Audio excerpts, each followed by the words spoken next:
Call to order this first meeting of the Health Working Group. Thank you guys for being here. Thank the members for showing up.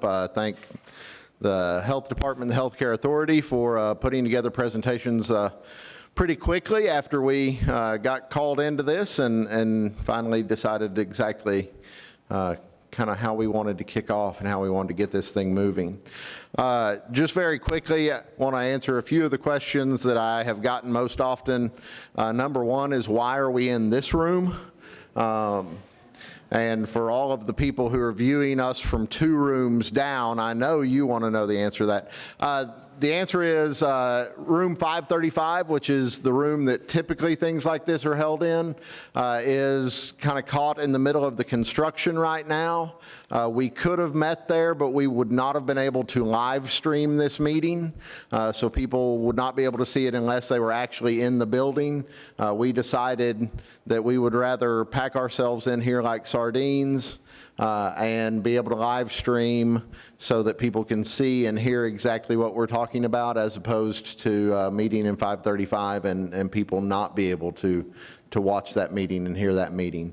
The good news is that 535 will be back online after Labor Day, so we will only be in here for the first couple of weeks, and then we'll be in a much more comfortable, much more user-friendly venue.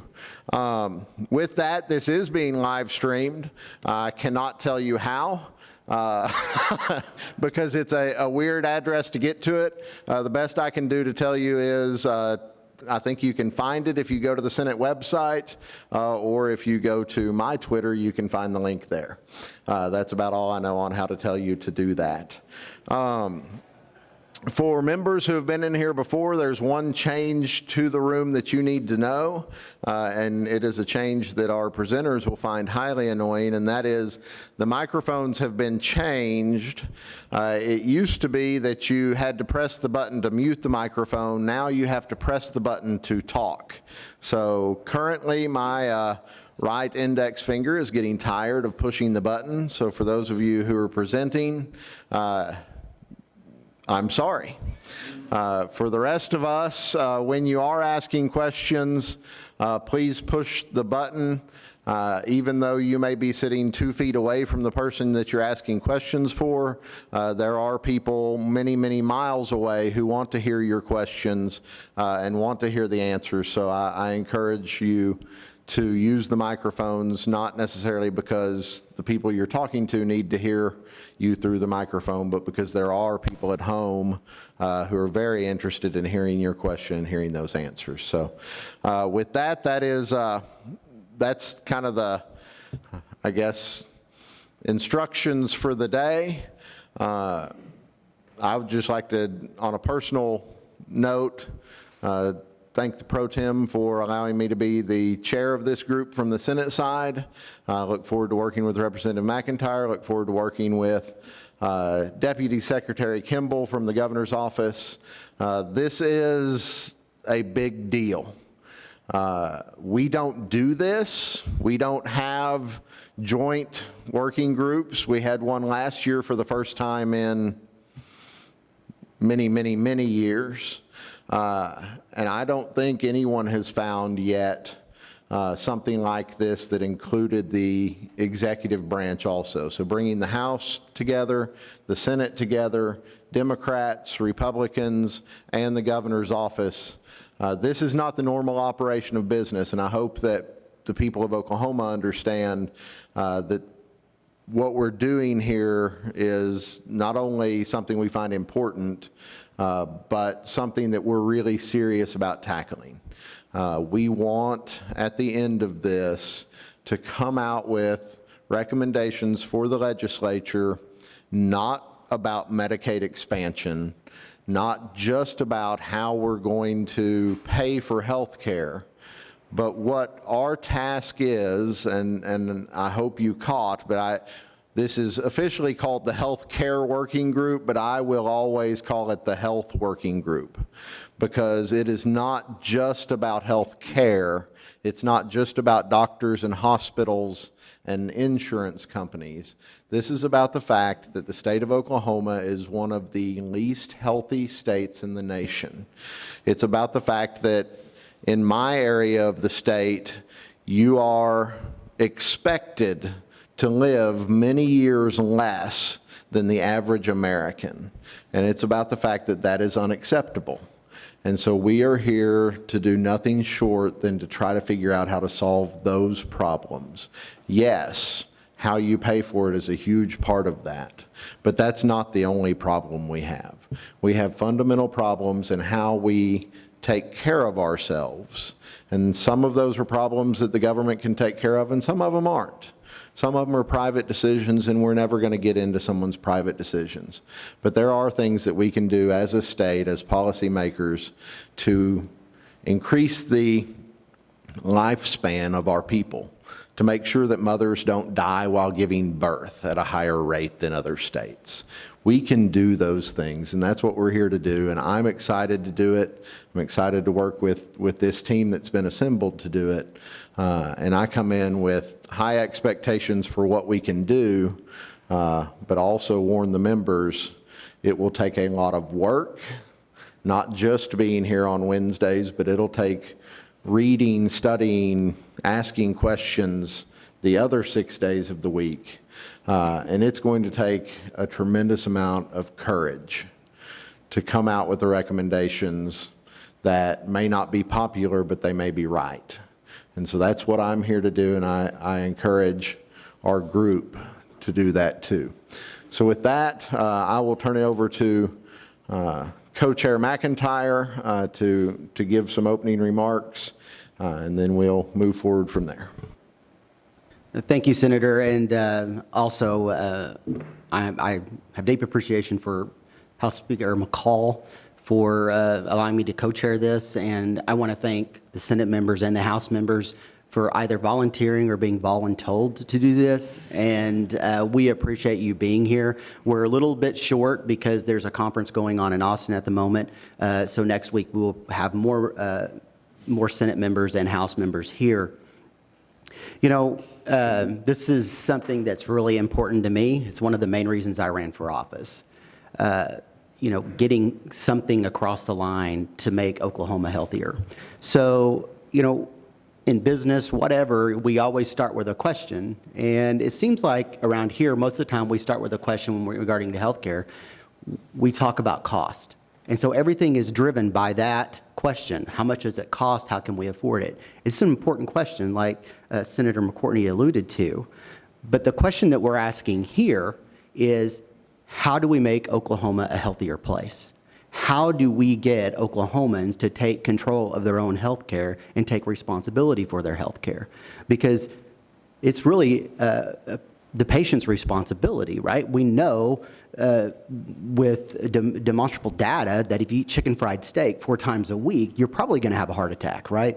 So how do we get that message out to people? So the questions we're asking here today is, how do we make Oklahoma healthier, and how do we get Oklahomans to take charge of their own health care?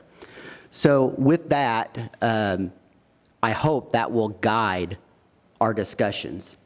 We'll worry about cost when it's time to worry about cost. But let's dream a little bit and think outside of what we normally think of in this building and try to figure this thing out and do something that's positive for the state, where we're not ranked 47th in health outcomes anymore. So with that, again, thank you for being here. For everybody who is interested in this and in the rooms, thank you for being here. I'm going to turn it over to Deputy Secretary of Mental Health and Health, Carter Kimball, so he can say a few words. He is representing the governor's office. Thank you, Mr. Chairman and Mr. Chairman and members. I am humbled to be here joining this. I want to echo Senator McCourtney's kind of opening statements that this is not normal course of business. It is not lost on the governor. It is not lost on me. I hope it's not lost on you that this bicameral, bipartisan, multi-branches of the state government coming together and trying to figure out how it is that we empower Oklahomans, their communities, and their families to reach a peak state of wellness. You know, that's what we're here to do. I echo again the sentiment that it is towards that goal of healthier Oklahomans. My role a little bit is twofold. One, to learn, listen, as each of you are going to do, and kind of commit to you that I will do that. I am available to you, and whatever resources the governor has, we want to make available. On that note, we obviously have executive branch agencies that are here represented today that are going to provide us information. If at any point members of the committee or otherwise need information or anything like that, please feel free to use me as a conduit to do so. I would also encourage you to reach out to the agencies individually, and just know that I'm here to help support that function as well. I struggle at times even comprehending the magnitude of what we're about to take on. And so it is with great humility that I offer whatever resources I have to my ability. I am not alone in this, thankfully. My partner in crime, Samantha Davidson, the governor's policy director, as mentioned before, is actually on assignment in Austin for the Legislative Exchange Council. So she is equally excited about the opportunity and the magnitude of what we're about to take on, and so she misses this first one and sends her regrets. With that, I look forward to our time together. Thank you very much. And just to kind of give you the lay of the land of what we expect out of this morning, we will start with a presentation from the Department of Health. Members, you'll see, and you should, those of you in the overflow rooms should also be able to see the slides on those televisions. Is that correct? So you should be able to see the displays. I got one thumbs up from the other room. So if you would, write down your questions, hold your questions until the end. So we will have the presentation from the Department of Health, then we will have a time for the members of the committee to ask questions to the presenters from the Department of Health. After that, we'll take a short break, and then we will do the same thing with the Healthcare Authority. So with that, if the people from the Department of Health, if you would introduce yourselves, tell us who you are, what you do, and then I don't know who's going first, who's making the presentation, and I will remind you and everyone else for the first of many times, press the button. Please talk into the microphone so the people in the other rooms and the people watching online can hear what you're saying. It looks like, Buffy, you're up first. Thank you. Thank you very much, Mr. Chairman, plural, as well as members of the working group. Really appreciate the opportunity to be able to come and share some information with you, and recognize that the ask for the State Department of Health to provide you with information today on two things primarily. One being the health rankings and a little bit of information on the methodology of why Oklahoma is ranked where we are today, and also to shed some light on important health outcomes, that burden of disease that's across the state, and what that means for the people that are living within our borders. My name is Buffy Heater. I am the Chief of Data, Public Policy, and Health Promotion at the State Department of Health. I'm joined here by two colleagues. We have Dr. Derek Pate, who wears two hats. He is the Assistant Director of Data, Public Policy, and Promotion, as well as our Director for the Center for Health Statistics at the department. Also have Ashley Scott, who is the department's legislative liaison. I think drew the short stick, so I am going to share the majority of the remarks with you this morning. However, I certainly appreciate having both of my colleagues here to be able to answer any questions that may come up as we go through. So America's Health Rankings.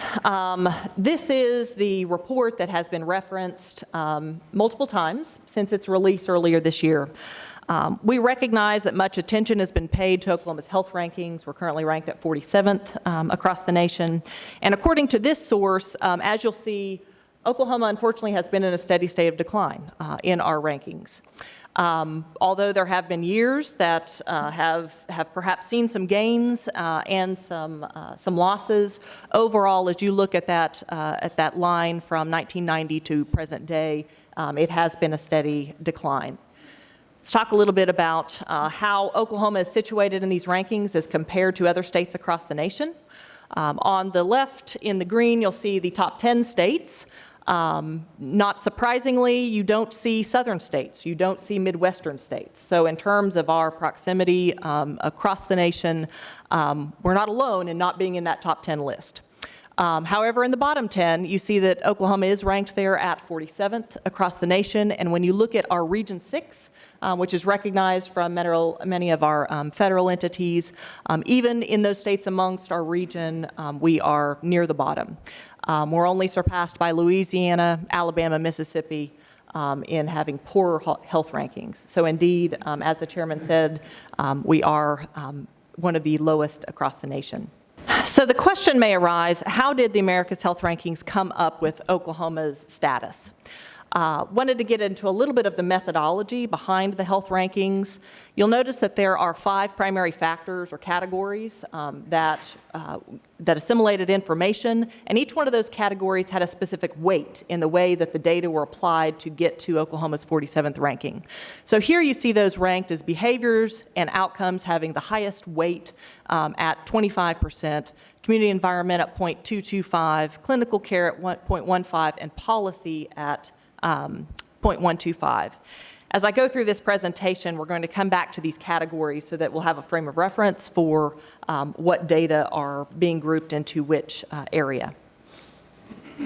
The first area that we'll take a look at are health behaviors. So I will cite at multiple different points during the presentation that there is an often cited New England Journal of Medicine source that tells us that health behaviors account for approximately 40% of our determinants of health. So this is, according to that source, the New England Journal of Medicine, health behaviors are the largest source of where we carry responsibility as individuals for our status, for our health status and our health outcomes. What I'll point out to you here is that the 2018 ranks that are indicated in orange are those areas that have exhibited worsening rank. So from the prior year, these are the areas where we have continued systemic and systematic challenges. However, the areas indicated in green are those that we have seen improvements year over year, even though they may be slight. As is put up here for drug deaths, 20.3 was the value in 2017. It increased to 20.4 in 2018. I will point out that the numbers in parentheses indicate for that particular data point, that is our state rank according to America's Health Rankings. So you'll see, for example, when we're looking at drug deaths, the rank in 2017 at 41 improved our ranking to 34 on that particular measure in 2018. So you'll notice that even though the data points may be slight, they can have a profound effect on the rankings according to this methodology. One thing that I will point out as something for us to be aware of throughout the America's Health Rankings report is that you will see quite a bit of data that is collected on behaviors, on burden of disease, on chronic disease, also on clinical care and environmental factors. One thing that has been noted with this particular source of America's Health Rankings and their methodology, that there are relatively few indicators that are speaking directly to mental health disease burdens and mental health conditions.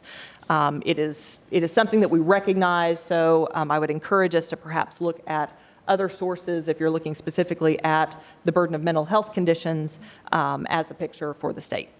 So I wanted to provide a few additional breakdowns in areas of health outcomes that continue to be just acute indicators of the poor health outcomes across the state. Here you will see an adult smoking measure. What is to note here is that for our most current year, Oklahoma is still well above the national rates in the number and the percent of Oklahomans who smoke. 1 in 5 Oklahomans across the state are actively using tobacco products. I will also mention that where you see the break in the lines between the what is that, 2012 to 2013. That's indicating a change in the America's Health Rankings methodology. So while it's not a direct comparison in the methodology that was used in previous years, it is still comparable across the years. When we look at the smoking use among high school students, this continues to be alarming. So you'll notice that Oklahoma, as the red line, still continues to be well above the national average. We also notice that in our smoking rates among high school students, that line is not continuing to go down significantly. You'll know that it is a short increase, which is alarming. The thing that we will remember, too, as you look at data points for adolescents and the younger children that are beginning to start smoking and also using other products, electronic, heated devices, vaping, juuling, things like that, continues to be of concern amongst our youth. I would be remiss if in Oklahoma I didn't tie ACEs to as an underlying factor in all health outcomes that we see across the state. So what you'll see here is that, logically speaking, of course, the more ACEs that an individual may experience over the course of their life does certainly increase a probability and an opportunity for those folks to experience poor health outcomes. You can think of ACEs as an amplifier to exacerbating the problem that we see in Oklahoma's health outcomes. Switching now to obesity measures. Don't be fooled, although this line is heading in the opposite direction than it was with smoking, it is indeed rising, right? That's the point to be made here. So in obesity, we see that 1 in 3 adults in Oklahoma are obese. Oklahoma, again, is well above the national average for the rates of obesity across our state. I'll also point out for this most recent year, the gap is widening. So as our distinction between the national average and Oklahoma's rate continues to increase, it appears that so do Oklahoma's waistlines as we see this number continuing to increase. Likewise, when you look at obesity among high school students, it is the same picture. I feel like at a certain point I kind of get to be a broken record, unfortunately, but we continue to exceed the national average for high school students. And likewise, as we saw with smoking, we know that for younger children, even adolescents and those in elementary ages, we are likewise seeing rising rates of obesity. Again, ACEs do play a factor in the likelihood that in Oklahoma will be afflicted with obesity. Going on to the next category of data points that the America's Health Rankings gathered for us. This next one is community and environment. Remember that this was, I think, 0.225 in the weighting for America's Health Rankings, so it was right there in the middle of the weighted groups. What you will note here is that nearly all categories remain challenges for Oklahoma according to their rank. Even though you may see values decline slightly from year to year, our rankings continue to be of challenge. For example, when you look at our percent or our rates of children in poverty, although we did make a slight improvement or a slight decline in the number of children that were in poverty from 21.7 being the value in 2017 to 21.5 in 2018, you'll notice that our state rank actually slipped a little bit, right? So we moved from 41 to 42 even with that improvement. That's an indication to us that through this rankings report that other states perhaps are making larger, more significant gains in these areas than Oklahoma. So it may be an indicator that status quo is perhaps we're not seeing improvements as large as other states. The next category of the report is policy. There are a multitude of policy items here that are kind of in a variety of different areas. You'll notice that the bottom 2/3 of these categories, including immunizations for children and adolescents, We recognize that Oklahoma continues to struggle with having rates of immunized children, which are reflected in those. What I'll call your attention to, though, is the top two data points. When you look at the very first one on the uninsured, you'll notice that our 2018 value, ranking us as 49th in the nation, this is one of the areas where we are the worst, nearly the worst, at our ranking for Oklahomans having access to either public or private insurance. I'd also point out, though, that perhaps a bright spot here is the public health funding. So that's one of the areas where we are experiencing the highest rank, in that our public health funding, specifically on a per capita basis, is about in the midline of states. The next area is clinical care. I will again point back to that New England Journal of Medicine article that I referenced earlier. According to that article, it will tell us that clinical care accounts for approximately 10% of our determinants of health.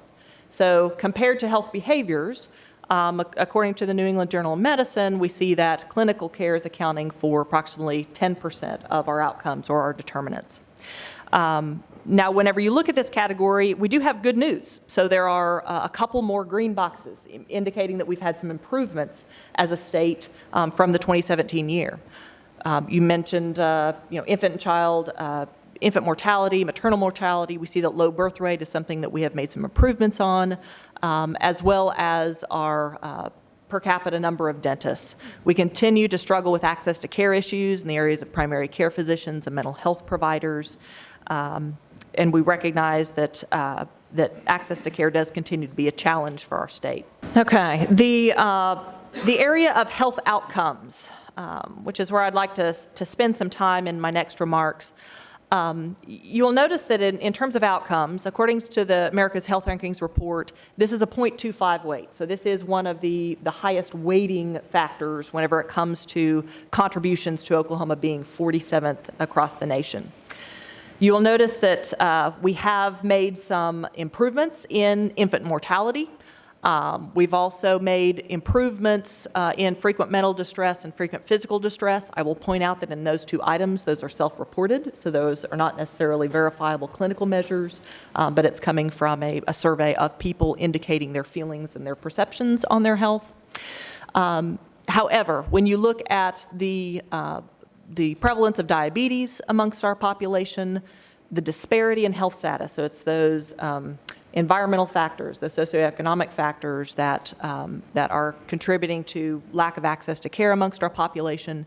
And then at the bottom, when you're looking at cardiovascular deaths, cancer deaths, and premature death, Oklahoma continues to have significant challenges in each one of these areas. The poor outcomes are really, they can be exacerbated by co-occurring mental health conditions, health disparities, and those environmental conditions.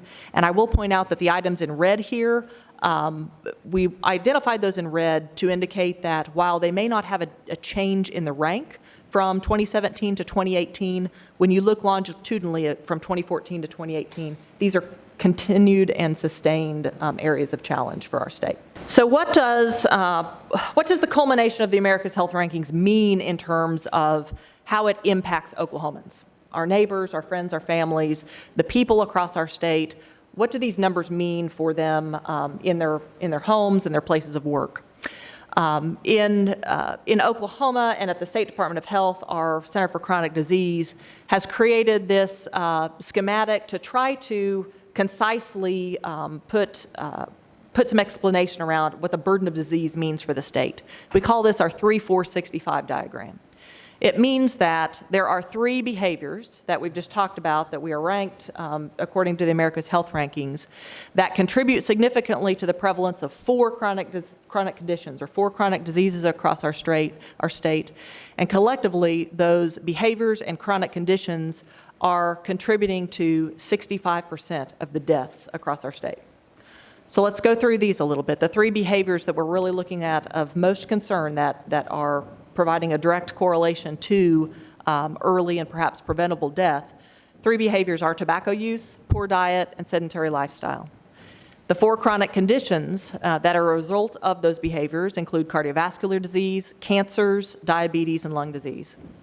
When you look at the percentage of deaths and also the number of deaths, or the death rates, you'll notice that the light blue line, which is the line for Oklahoma at the top of the graph, is significantly above that of the national average.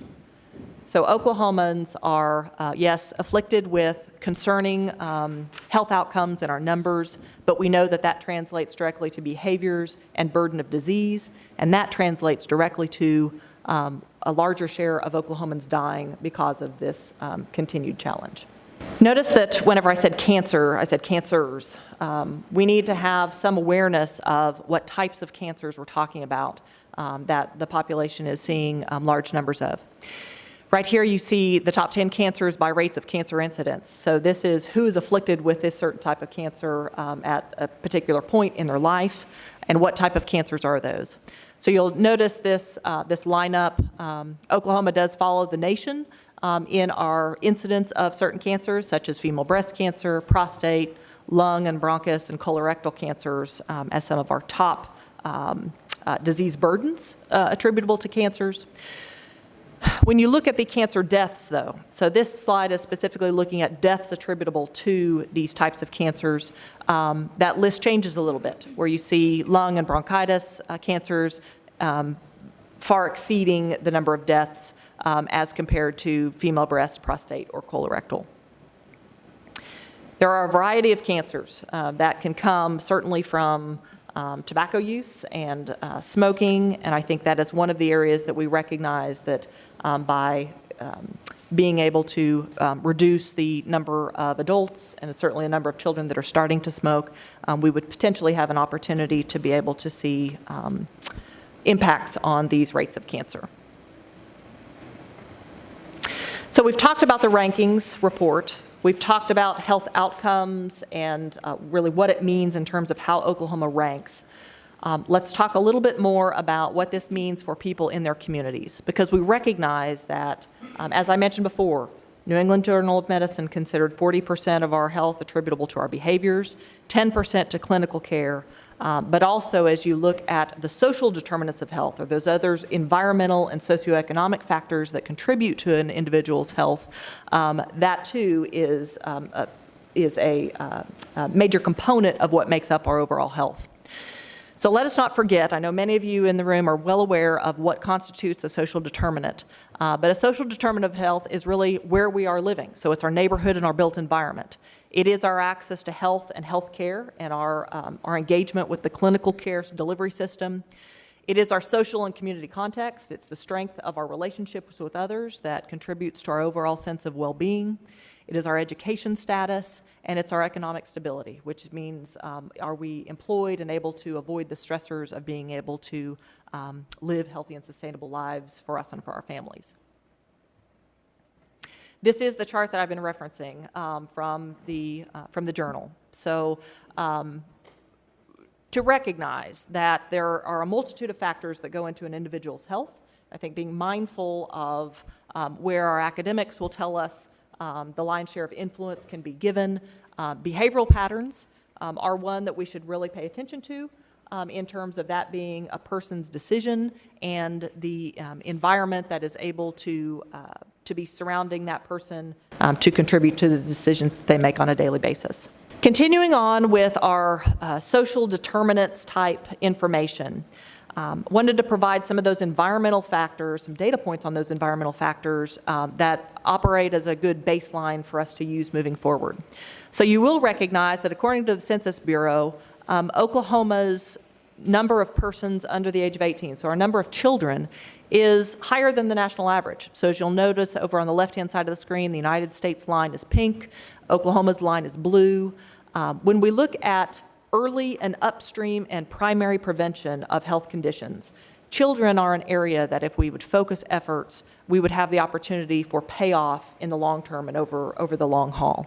So recognizing this as a data point, we have a relatively larger number of children in our state that perhaps that could be one area of focus for our efforts. We also look at the median household income. So in Oklahoma, although you've seen gains in household income from the line graph that shows from 1990 to current, we certainly have had improvements. We have enjoyed economic stability. We are seeing job and economic growth across the state. We do recognize that our median household income is below the national average. That's contributing to some of our higher rates of poverty, especially when we see poverty among children. We did talk about the uninsured and our rate of uninsurance being one reason for our poor rankings on the America's Health Rankings. So this provides you a county-by-county snapshot, according to the U.S. Census Bureau, on how many persons are without any form of health insurance. So this is public or private. You will notice that over time, we have seen the southeastern part of the state having a higher proportion of uninsured individuals than perhaps other areas of the state, but it does indicate that this is a problem that is not specific to one area, but really seen across our entire state. We've mentioned that ACEs is an underlying factor throughout all of our health outcomes, and while we have nearly half of our population that has reported that they are not experiencing any ACEs, we do recognize that there is that other half, or nearly more than half, that have 1, 2, 3, or 4 or more ACEs. This is something that we need to be mindful of as we're talking about making improvements to health outcomes. Again, I know that many of you are well aware of this information, but did want to provide this as baseline to show you where our population density are. We recognize that health outcomes are coming from all areas of the state, right? So all of us, we have population in urban areas as well as rural areas, and we need to be mindful that the same disease burdens are afflicting both urban and rural areas. Oklahoma is a diverse state, so when we talk about the health equity and social determinants of health, this is another area where we need to recognize gaining input from the populations and from the cultures that are in abundance across our state. Any improvements to health outcomes need to be recognizing of Oklahoma's diversity. And I will also point out that I know that there will be interest in insurance rates. I did want to provide this as a reference from the past. So the State Department of Health back in 2015, we did have a contract with Milliman, who is an actuarial firm who did some analysis for us on the payer mix across Oklahoma. Felt like this would be good to be able to remind us that as we're talking about health outcomes impact anyone across the state. We've already teed up that it doesn't matter if you're urban or rural, it doesn't matter what your race, what your socioeconomic status is, and likewise this says it doesn't matter what your insurance status is. Health outcomes and a person's individual health behaviors are going to span all of these groups. So what I wanted to point out here is that as you look at that total distribution of all peoples across Oklahoma, you will notice that according to our Milliman study back in 2015, the lion's share of individuals are currently insured under private insurance. You have Medicare and Medicaid that are picking up more than a quarter of Oklahoma's population. You have a significant number of uninsured as represented in the green, as well as state employees.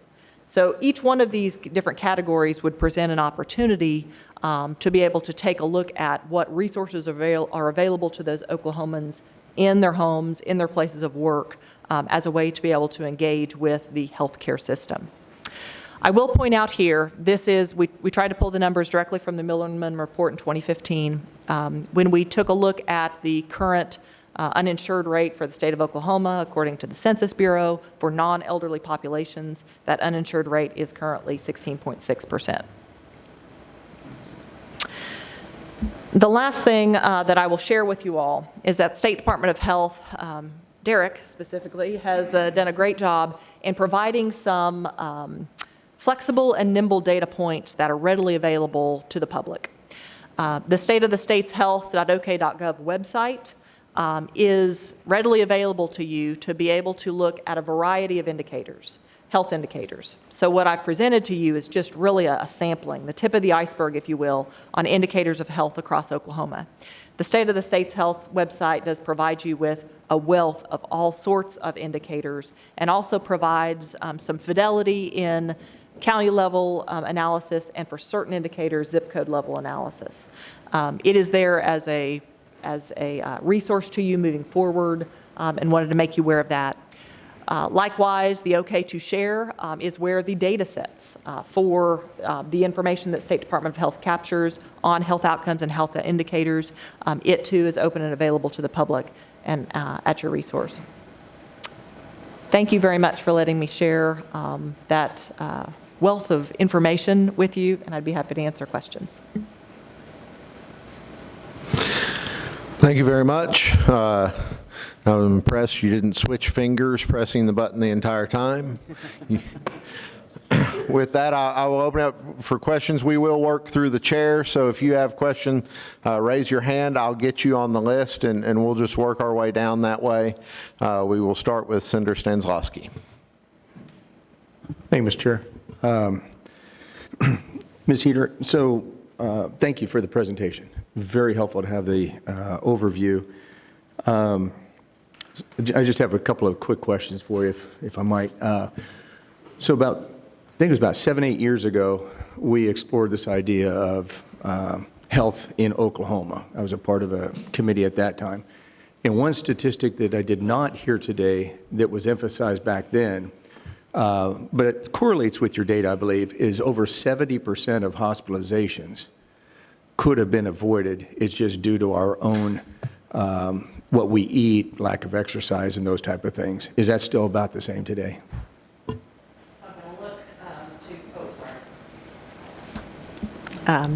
So that continues to be a data point on reasons for discharge and reasons for readmissions that the health department does capture data on. I would have to go back to confirm for you if that 70% number is still indeed accurate. May look to Derek to see. Okay, all right. So we would have to do some confirmatory research on that. Can get back to you. Follow up. Follow up. Thank you. So I just found it interesting that was emphasized so much back then, and I didn't hear it today. And I had a feeling it was probably about the same, though. In health behaviors, one of the things that was mentioned was high school graduation rate. Can you elaborate on what high school graduation rate has to do with healthy behaviors? So graduation rate, so I think there's two things going on there. Graduation rate as a behavior in that it takes an activity by an individual to actually achieve that graduation. I think that's where it ties to a behavior. What we see, though, when we talk about social determinants of health and the environmental conditions that create an opportunity for someone to be more healthy, we have seen that advanced education or attainment of educational levels usually leads to more solidified economic standing, so ability to hold a job and to be able to be self-sustaining. A lot of times with those employment opportunities comes the provision of health insurance, employer-sponsored health insurance. So it's really in that vein where you look at high school graduation being an indicator of potential future success in economic stability that would perhaps lead to higher chance for insurance coverage, and also we have also seen that higher educational status also correlates with better overall personal health. So really it's a combination of both behaviors and outcomes along that continuum. Thank you. Just to follow up. Follow up. Thank you, sir. I didn't want to go past one of the slides talked about clinical care. And on there it mentioned mental health providers. As I recall, we're the 6th best in the nation with the number of mental health providers. I think that's something we ought to celebrate in our state, yet it wasn't really brought out. I'm hoping I'm correct. Is that right? We're the 6th best in the nation with number of mental health providers? So I can't confirm that exact data point. In fact, I was curious if we had someone from Department of Mental Health that was here that could confirm. If okay. Yes, thank you. Sorry. Yes, so according to the methodology by America's Health Rankings, yes, that is an area that should be celebrated. I agree. Follow up. Just a couple quick more. I mean, I just don't want to lose that.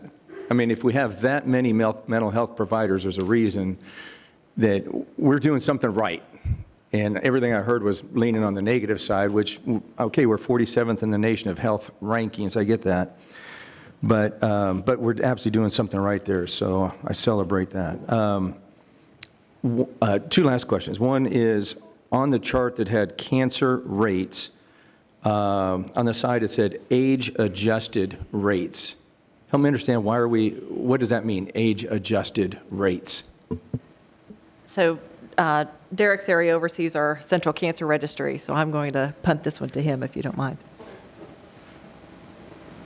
So we know that many. Would you please introduce yourself for the people listening at home? I'm sorry. My name is Derek Pate. I'm with the Oklahoma State Department of Health, Director of the Center for Health Statistics. We age adjust rates because, particularly when we're looking at deaths, because there is a strong association with dying as an individual gets older. So we wanted to account for differences in the population so that we could do a more direct comparison of those rates across the different types of cancer.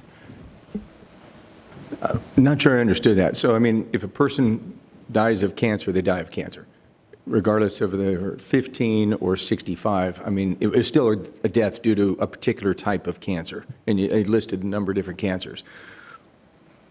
That's an absolute number. So why are we adjusting that absolute number based upon an age? That's the part I don't get. It's a standard way that when it's to control for the population, the underlying population distribution that we're looking at. And that is the standard way that cancer mortality rates are displayed. It's a standard way that we provide that information. Okay, maybe we'll talk offline later then. Thank you. And the last one is, I remember the Milliman report when it came out in 2015. And I guess one of the takeaways I got from it was 86.1% of Oklahoma's population has some form of insurance. 86.1% has some form of insurance. Yet we're still ranked 47th in health rankings. Therefore, to me, equating the opportunity to have health insurance and improving health outcomes, they do not correlate. I think it's more of the behaviors, which I greatly appreciated that chart on the 3 behaviors and the 4 chronic conditions and the 65, whatever, I can't remember what that number exactly was. That spoke the most to me, is if we can educate our population on the behaviors of tobacco use, poor diet, sedentary lifestyle, it would improve the cardiovascular conditions, cancer, diabetes, and lung disease. That speaks the most. But if 86.1% of our population already has some form of insurance and we're ranked 47th, that's not a direct correlation with better outcomes just because you have more insurance. It's how do we take care of ourselves? How would you comment to that? So I would also remind you that when we talked about behaviors being that 40%, right? Behaviors contribute 40% to our determination of our health status. I don't think we can forget, though, that clinical care is 10%. So you're absolutely right. There need to be a multifaceted approach to educating the public on the importance of their decisions and their lifestyles. That should come from a variety of different ways. It should come from us as neighbors, standing shoulder to shoulder. It should come from policymakers in response to statutes and to environments.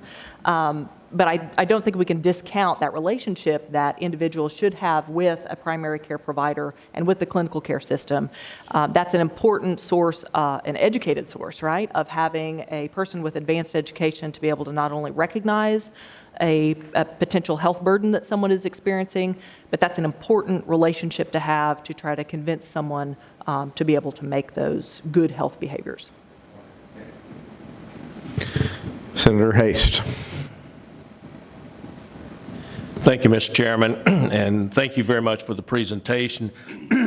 As we're talking about our rankings and that type of stuff, and I know you alluded to that obviously this happens urban areas, rural areas, et cetera, but, and if you mentioned this, I did not hear it, but as it relates to urban versus rural, that type scenario, are we seeing improvements or things decreasing in urban areas or rural areas? I mean, are everything just running together, or do we see disparity in one or the other? So I think in terms of the burden of disease, that burden is seen in all areas of the state, right? You will have unhealthy citizens that are residing in both urban and rural areas. I'm trying to think, and there's not a quick recollection of an indicator that might have some bifurcation in urban versus rural as it comes to burden of disease. I think where we do see a disparity between urban and rural areas is proximity to or access to those healthcare providers. So whereas a person in an urban area may have a 15 or a 30-minute drive to be able to get to a clinician, to be able to have an early screening or a treatment, or pick up a prescription drug to be able to treat an affliction, in rural areas we recognize that may be a 45-1-hour drive to be able to get to those healthcare providers. Follow up? And I think part of what I was looking at with that is that with the distance, for example, okay, your specialists are going to be more concentrated in the Tulsa area, Oklahoma City area. And is this precluding some people from actually going to get care once something has started versus if it's close to them, therefore they're going to go on and get the treatment and so forth, not putting things off? Is putting off treatments, avoiding treatments, that type of thing, is that playing into these outcomes as well? So the short answer is yes. Whenever you think about a situation, we talked about the median income across Oklahoma, high numbers of children that are in poverty as compared to the national average.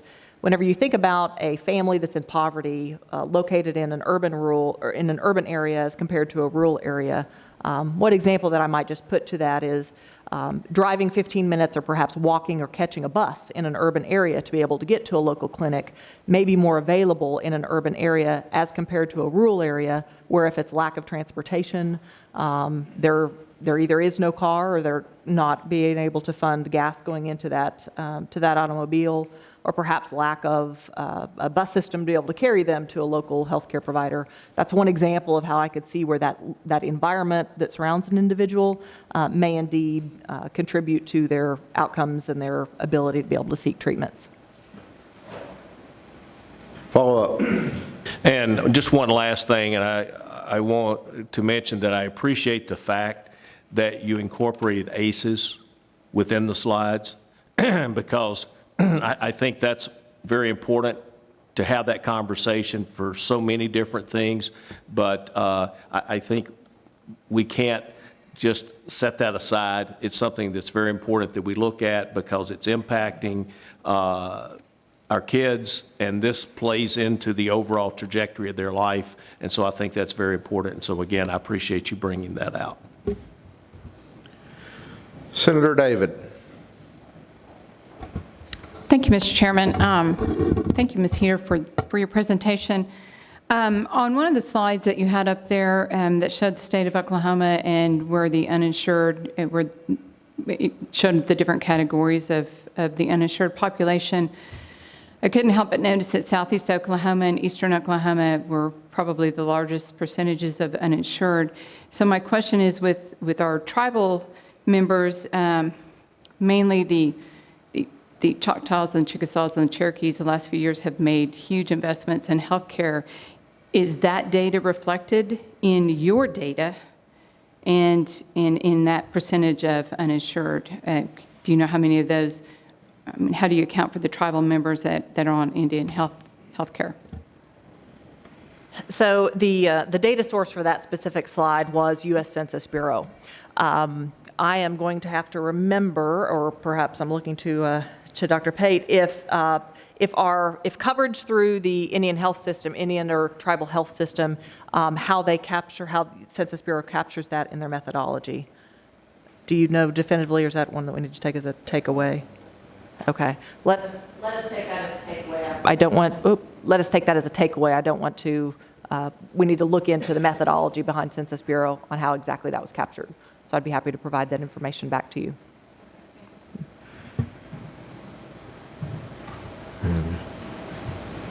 Right.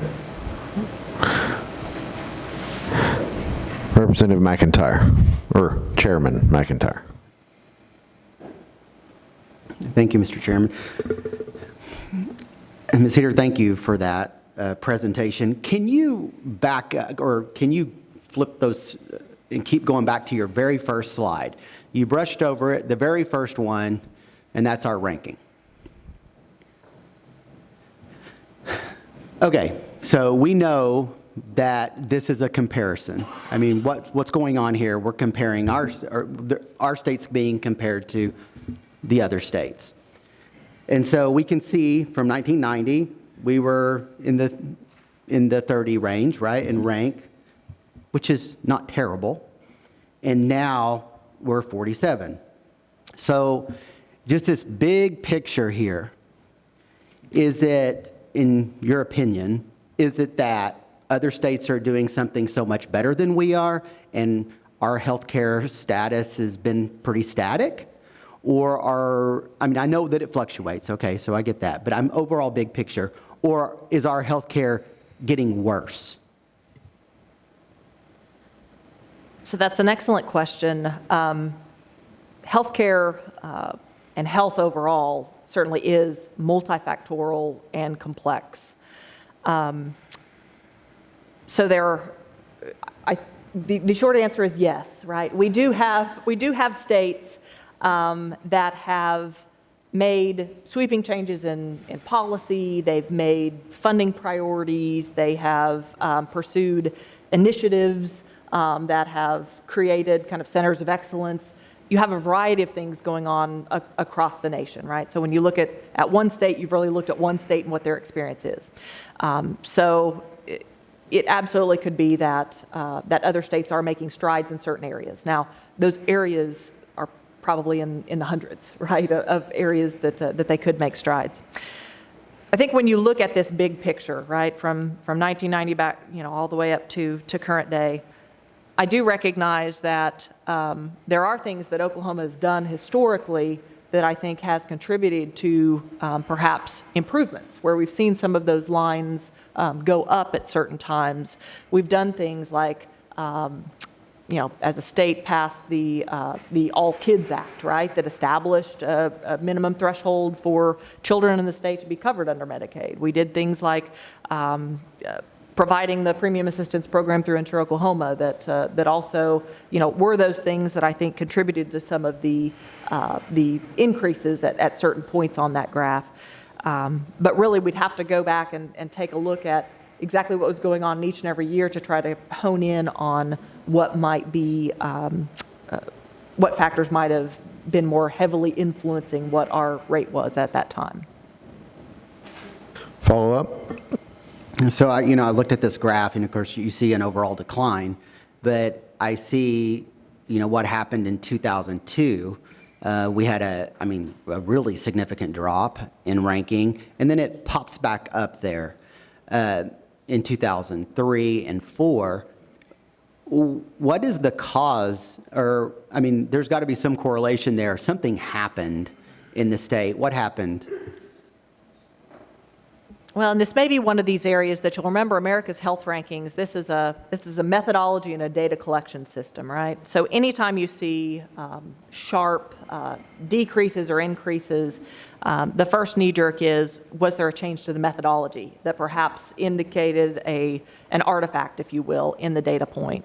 I believe that's what we're seeing around 2002. When you look at the weighting of the data capture on smoking rates, As Derek has shared with me, I believe that there was a change in the methodology specific to smoking rates that occurred about that same time, that this may be more of an artifact rather than there being actually something that was occurring in the population that would create that dip. Follow up. Okay, this is my last one. Okay, I get that. Methodology is important, weights may have changed, all that stuff, how they're measuring it. But it pops back up. Did the methodology change again? Or did we do something in 2003, 2004 to cause the rankings to go up? Well, and so I can't speak exactly to the data on what might have happened to cause it or how the methodology changed explicitly. We do know that about that time, that is when the Ensure Oklahoma Premium Assistance Program launched. So there may be some other things that are going on, that it's an influencer in the data categories that are captured through America's Health Rankings. It could be that we experienced a significant increase or an increase in our rank during those years because of something that was going on in the environment. Senator Hicks. Thank you, Mr. Chair. I know that you had alluded to this in your presentation on smoking collection, but I just wanted to know if you had basically mentioned that vape and Juul pods are obviously on the rise in our adolescent population in particular. Is that data being captured in the smoking slide that we saw? Not in the slides that are presented today. There are data points and there is information that the health department has on hand that we would be happy to provide to you specific to younger populations and those different forms of use of tobacco. Follow up. Thank you, Mr. Chair. The formative data that we've seen on some of the Juul pods is that it actually encompasses almost as much nicotine as 47 cigarettes. How are we being proactive in knowing now the risks that our children are being exposed to of something that's somewhat socially accepted because they're not smoking? How are we poised as a state to ensure that our populations are safe moving forward? So the health department, in conjunction with multiple partners across the state, are trying to increase awareness and education amongst the youth population, certainly, to alert them to exactly that fact. It is use of tobacco. You know, it is a nicotine source. It is dangerous and addictive and harmful to their health. I think whenever we look at trying to put forth that education, not only to the populations affected, but to the parents, to the schools, to our communities, that is something that is utmost priority among those work groups. Follow up. Thank you, Mr. Chair. As a parent of a son who has type 1 diabetes, I would like to take this opportunity to maybe elevate some of the stigmatization that is happening around diabetes reporting in particular. Obviously, this 3, 4, and 65 data that you've put together indicates that diabetes is preventable. However, it does not take into account the autoimmune disorder of type 1 diabetes, and therefore individuals like myself and our family feel as though the social pressure, so to speak, is that there is something that we should have or could have done to prevent that autoimmune disorder. Are other states reporting in this similar fashion, or is this somewhere that Oklahoma could take the lead in breaking these two apart so that we can get to the foundation of that real data with type 2 diabetes? That's an important point, and thank you very much for making that.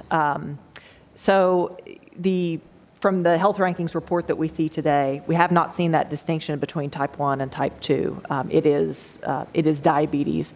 Kind of all-encompassing as a term. That's an important distinction to be made, and it's certainly something that we could work with others. I'm recognizing that there is a diabetes caucus that is also doing much work in this area. It's an important distinction that we'll certainly work to help draw more definitive statements around in the future. So thank you. Follow up. Thank you, Mr. Chair. I promise this is my final follow-up. To some of my colleagues' comments earlier about 86% of insurance coverage, I think also it would be interesting to extrapolate, a deep dive into the quality of that insurance coverage.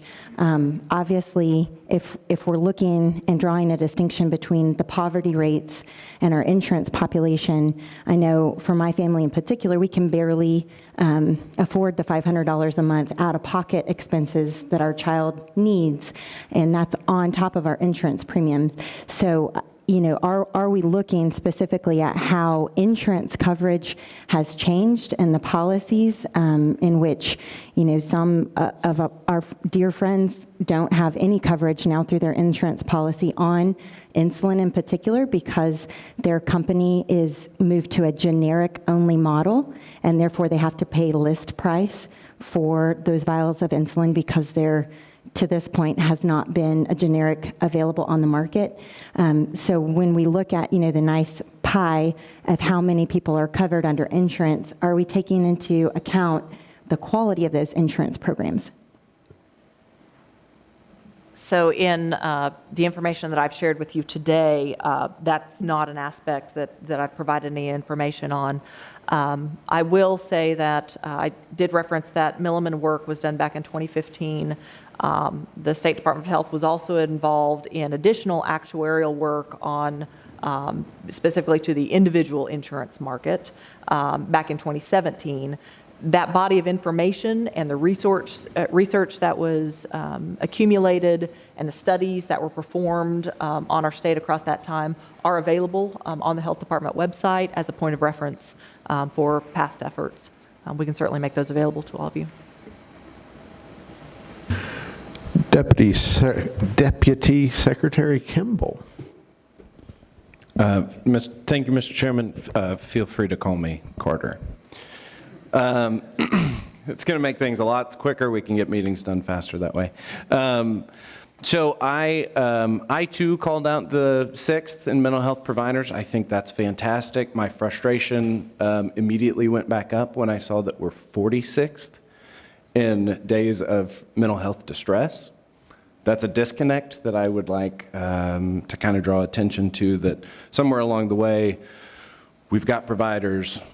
Are they providing the right thing? Are they getting to the right services? Are they catching the right people? Those are the types of questions we need to ask. So I think it's fantastic that the access points are there, but I would like to see kind of that broken down a little bit more. The same is true for public health funding, right? We're 26th in the nation in public health funding, yet our public health outcomes are 47th. Are we spending those dollars correctly? That's kind of the question that has come to mind throughout this. Pragmatically, premature deaths, as America's health rankings consider it, can you explain or maybe provide to the committee later on what's included in premature deaths? So we certainly can. I see Derek scrolling through the methodology to see if we can get you an answer quickly, but certainly we can provide you more information on what exactly is included in that after the meeting. And so that leads it, I'm sorry, should I ask for a follow-up? Is that how that works? Should I have also started with, would you believe? Thank you for the follow-up, Mr. Chairman.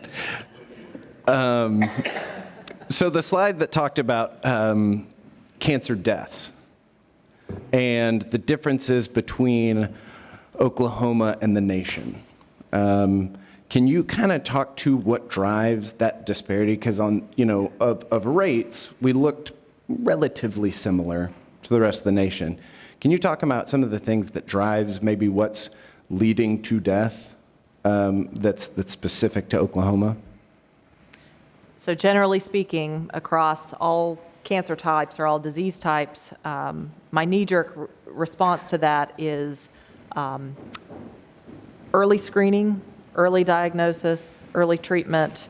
The further upstream that you catch those conditions, the greater the opportunity to be able to have a successful outcome that does not result in death. So I would say it's those primary prevention measures that are really comprised of two parts. One is behavior, that you're doing things to, as an individual that you're trying to avoid that outcome. So you're not smoking, you are physically active, such like that. But also, I would say that there is that clinical care component that you're going in for timely and periodic screenings, and you're establishing a baseline with your healthcare practitioner so that you can identify when things do start to go off the track, and we have a diagnosis that those are caught early and have a better chance for a successful outcome. Representative Lawson. Thank you, Mr. Chairman. Thank you guys for being here and for this presentation. I'm going to jump around a little bit, and I guess caveat is that I'm calling into question maybe some of the confidence of the methodology. That's really what I'm questioning, not what you've presented, but just how data is collected and how firmly do we believe in this data. Firstly, with the ACEs scores, because this is a national data collection, how confident are we in the reporting of that? Mainly, I would think a family who may have some social issues going on at home. Is this done during a well child check? Is this done when the kid goes in to get the sports physical because football season's starting back up? Are we really comfortable in that data that's collected in Oklahoma to be comparative to other states?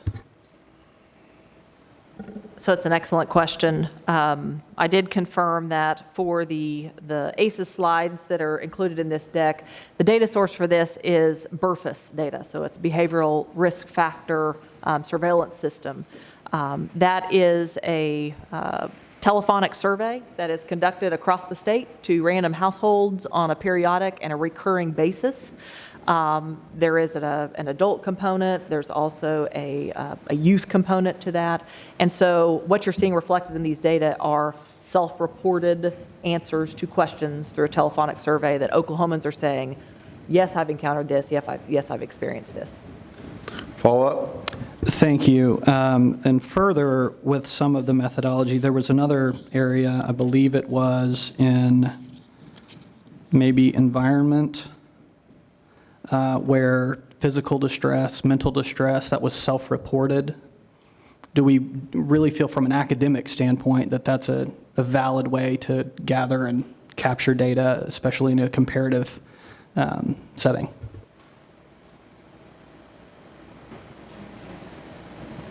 So I will say that self-reported data are often seen coupled with clinical data points that may come from a health record, right? So whenever any data collection system is trying to determine overall health of a population, because behaviors as well as clinical care and other varieties make up that total health picture for a population, asking a person how they feel or how they think on a day-to-day basis, even though it may not be scientific, it's really a thought and a perception, it does help to create an aspect of the picture of here's how they feel on a day-to-day basis as compared to here's what services they received at this healthcare provider and with what frequency. So on its own, perhaps it's not as, if it were taken out of context and only looked at as a thought or a feeling, I would say perhaps it has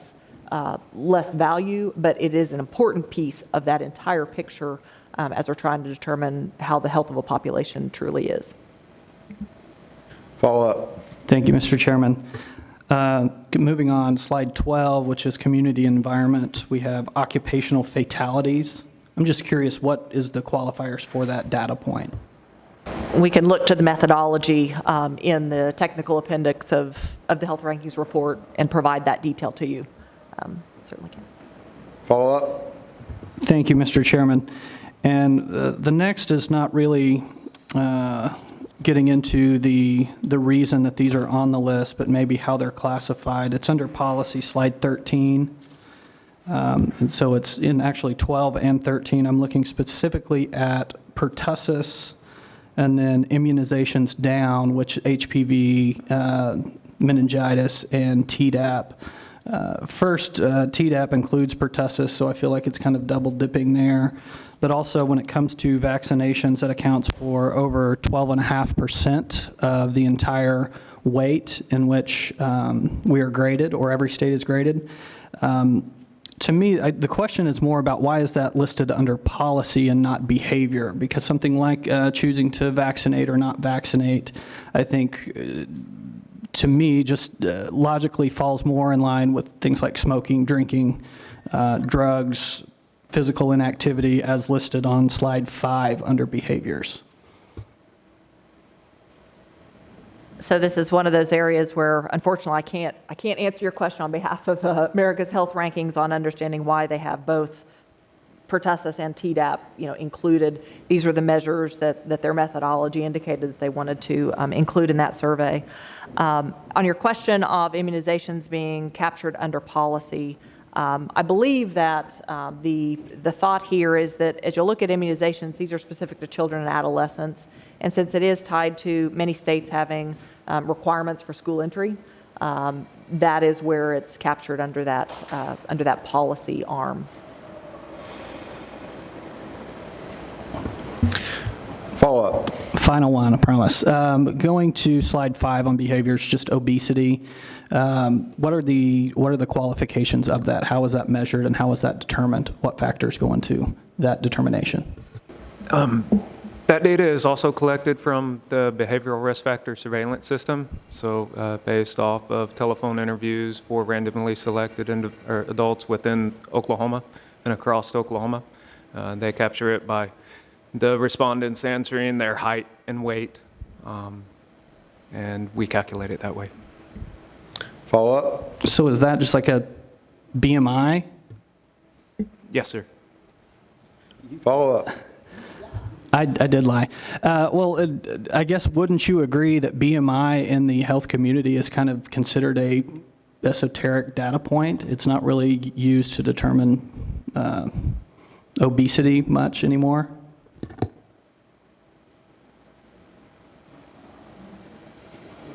So BMI, height and weight specifically, is something that in the circles where we've talked about obesity being an issue, it does appear to be the data source that is used amongst the healthcare community. When you look at, and I don't know if you're referring to other sources that are the study of obesity, where it is the submerged test that is more involved and inclusive of percent of fat and looking at a person's stature and things like that. While those tests are available, whenever you're trying to determine from a population standpoint a data point that's easily accessible, that can be assessed at a doctor's office visit, a well-child visit, that does not require more intensive testing, that BMI factor is what's used not only in Oklahoma but across the nation as kind of that baseline for establishing a population's health. Representative Fugate. Thank you, Mr. Chair. And thank you for this presentation. It's been eye-opening, and for me it underscores the reality that we are presently a bottom 10 state when it comes to health outcomes.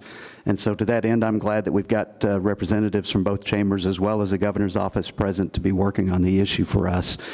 I have two quick questions. You pointed out in the 2015 Milliman study, I believe we had at that time 14% uninsured, and we have since moved to 16.6% uninsured. That's 1 in 6 Oklahomans has no health insurance. Do we know why we're losing ground in the midst of an economy that seems to be going very strong? So going back to those prior year studies, I believe we have seen an erosion in the employer-sponsored insurance market, where you have more businesses, not only in Oklahoma but across the nation, that are choosing not to provide employer-sponsored coverage. That's one area. I think the affordability factor to families, as prices continue to increase for insurance, out-of-pocket costs go up, deductibles go up, families, more and more individuals and families are making the decision that it really doesn't work in their household budget to be able to provide that for their families. So as an alternative, I think we do need to recognize, though, that insurance is one way to be able to access care. However, in Oklahoma, certainly, we also have safety net, federally qualified health centers, free clinics, Certainly our robust tribal health systems are providing care. So, while we've seen that erosion, I would say that perhaps our decreases have not been as great as perhaps would have been in the absence of those safety net and other healthcare systems. Follow up. So thank you. You mentioned the access that we have to things like the community health care centers. Do we have any sense of what kind of geographic distribution we have for that across the state? I know I have one in my district, but I'm thinking about rural Oklahoma in particular and how much of a challenge that you mentioned we have with folks needing to drive an hour to get to that kind of care. So State Department of Health does operate a primary care office where we do have some maps that we have created in association with the Primary Care Association that we could provide to you that would show exactly what that distribution of health centers is across the state. I will say that it is widespread, so it's not just urban, it's not just rural. We have them in both sectors. I will also remind you that Oklahoma has quite a few health professional shortage designation areas that are in existence across the state, and that's one of the qualifying factors on if a local community gets a community health center. Follow up. Thank you, Mr. Chair. Final question. And we looked at a slide that listed 4 chronic conditions, cancer, cardiovascular disease, diabetes. These are all treatable. Does the data reflect whether these would impact Oklahomans more or less than other states, perhaps because we don't treat them effectively here? So I don't have at my fingertips information on the success rates of the treatments of those diseases. We do know that the burden of the disease among the population is higher than that of other states. But I do not know in terms of success of treatments or follow-up care what those outcomes may be. I have a few questions myself. First, you've referenced this New England Journal of Medicine article quite a bit. Could you get a copy to me that I could distribute to the members of the committee so that we can have that data ourselves and look through it and dig through it ourselves? Certainly. Thank you.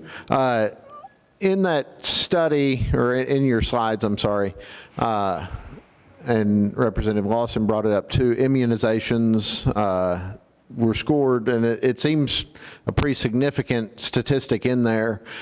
Judging by the social media platforms I'm on, the fact that we're low in immunizations should indicate that our health status would be good because immunizations make us sick.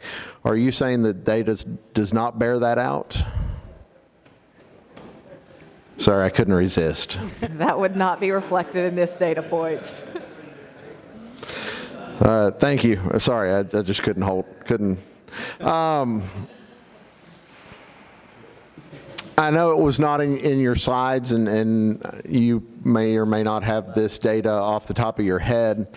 I've seen some statistics about life expectancy in Oklahoma, which I think is the most basic healthcare statistic.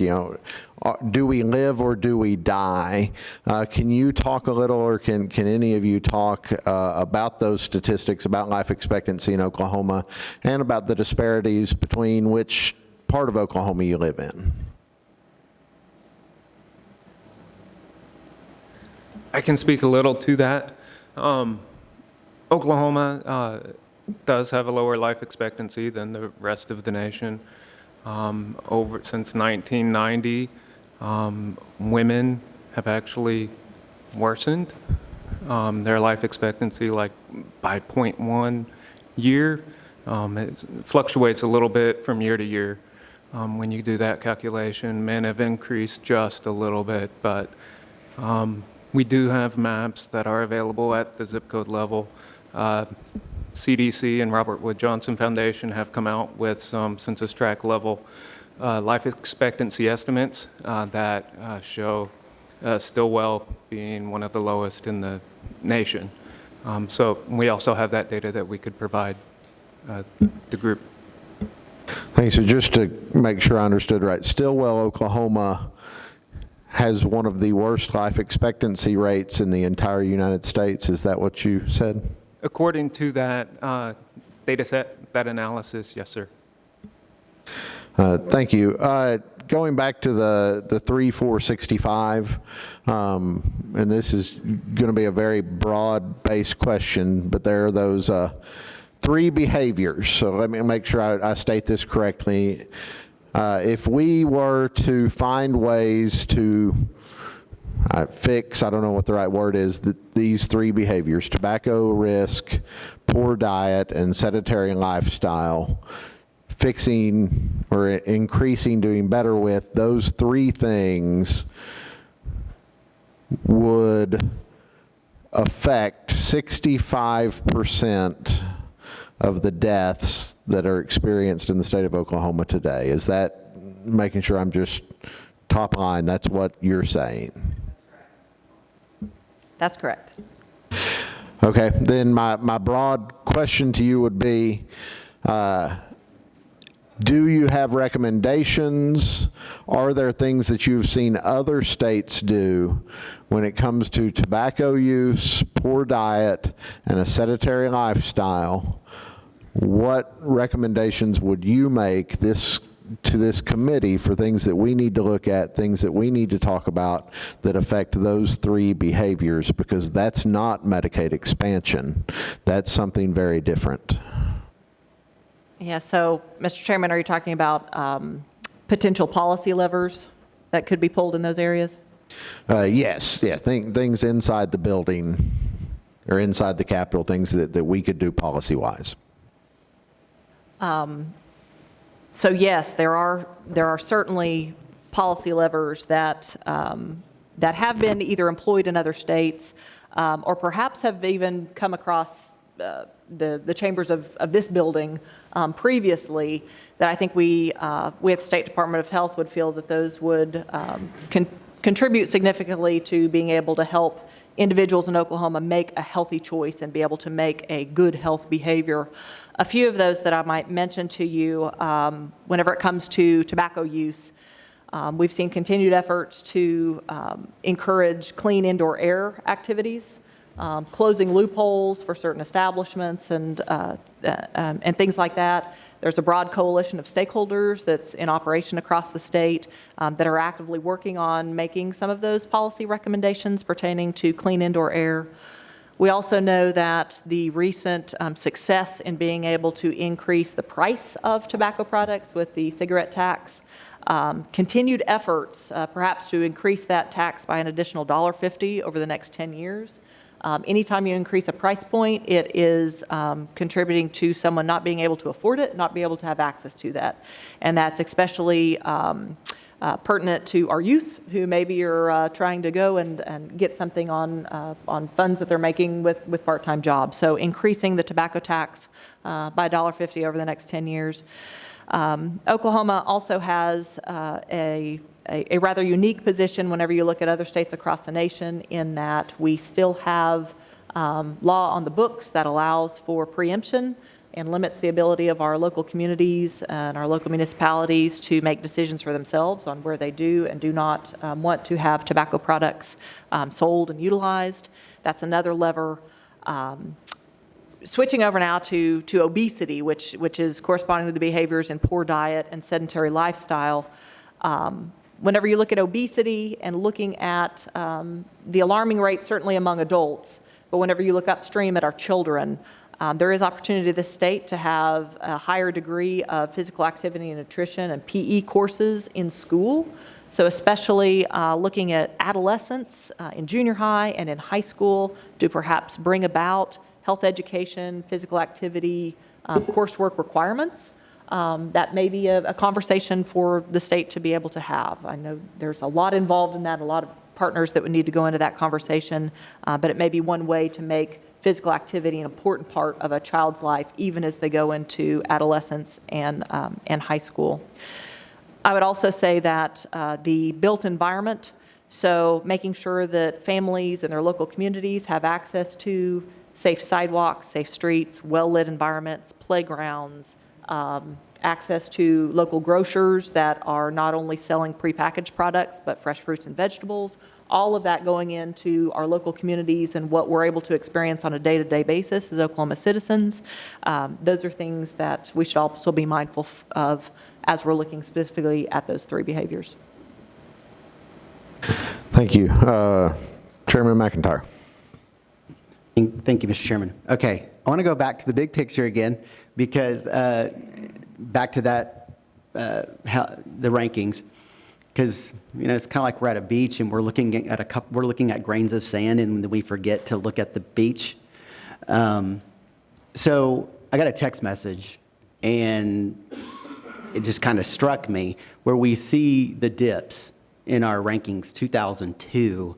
2008 through 12, what did those correspond with? Recessions. So, so in your opinion, are those rankings declining? I know we can extrapolate a whole bunch of stuff. We can tell all kinds of stories with this data. But it seems, just by looking at the big picture, that those do coincide with economic downturns, unemployment, people losing their health insurance. So is that, could that be one of the prevailing factors there, is probably an access to care issue? So again, the short answer is yes. When we look at health, and we've talked about behaviors, social determinants, clinical care, remember one important aspect of social determinants is that economic stability. Absolutely. It's certainly plausible that the recession does play a large part in that. Representative Marty. First off, thank you for your presentation.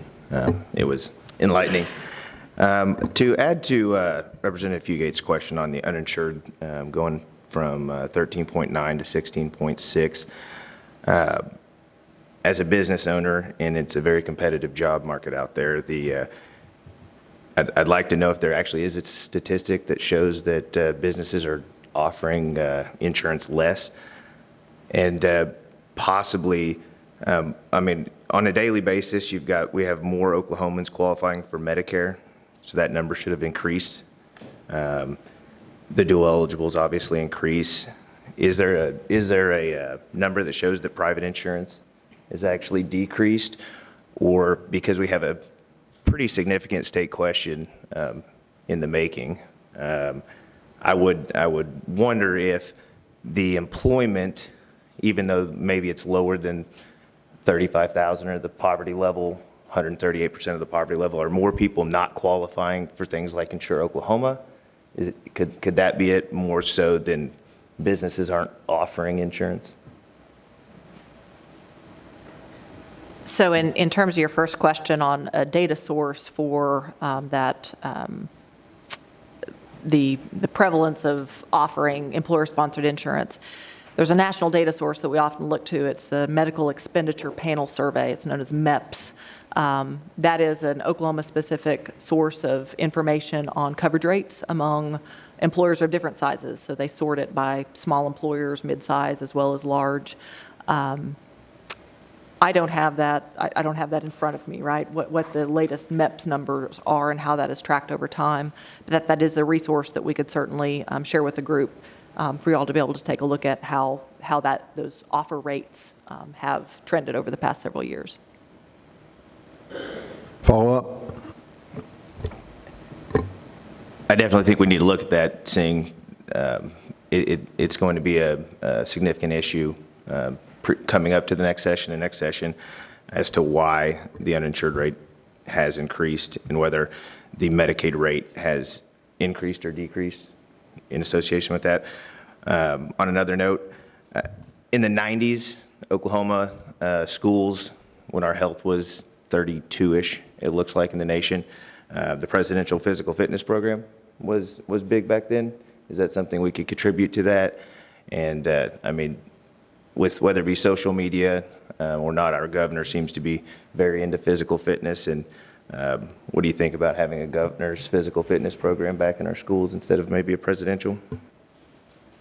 I love it. And in fact, coming from an agency that participated in the Memorial Marathon, where we were going head-to-head against the governor's team, that sounds like a great way to be able to engage the populace as well in thinking about physical activity. Follow up. Thank you. I did get one of the shirts that I beat the governor. I got one of those shirts in that marathon, just to throw that out there. But another thing I'd like to ask is, as far as preventative care used to be something that we always talked about, and what Florida has done is implemented chronic care management in their Medicaid program. For those that don't know what chronic care management is, basically you have an annual wellness visit for people who qualify for Medicaid services, which an annual wellness visit goes over things that affect behavior like smoking cessation, sedentary lifestyle, drinking, those type of things. Is that something you think would be beneficial for our Medicaid program, and that constant contact you get with chronic care management, the biweekly and monthly contact, reach out to patients, like you said, talking to somebody and asking them how they're doing can significantly increase health outcomes just by talking? Is that something that you think we should look into? I would look down the table to our colleagues at the Healthcare Authority. I believe you have something in existence similar to that. So my name is Audra Cross. I'm the legislative liaison at the Healthcare Authority, and not to give away too much of my presentation, but we actually do have care coordination within the Healthcare Authority for Medicaid members, so to help manage those chronic diseases that we see. So people who do check in, we have care managers on staff, they're registered nurses that check in with our members and help them coordinate that care. So we do currently have that program within the agency now. Follow up. Last question. So with our chronic care, I know some of the hospitals that had CPC Plus money, and I'm not sure how the state's doing it. Are we focusing on people that have recently been in the hospital, or is it more preventative, trying to keep people from going to the hospital? I know the focusing on the fire, that is someone who has recently discharged from a hospital, is much different than focusing on preventing someone from getting there in the first place. So for Medicaid, we treat both because it kind of depends on when they come to us, when they gain that membership eligibility, when we are able to provide those services to them. So looking at it from that perspective, we treat both sides of it. When they meet those eligibility criteria, as they become a member of Medicaid, that is when we kind of look and see which side of the coin are we going to be able to provide those services to them. So I would say both. Follow up.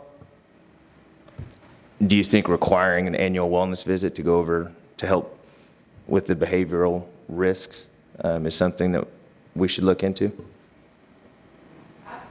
Absolutely. I mean, we're here to look at all aspects, so.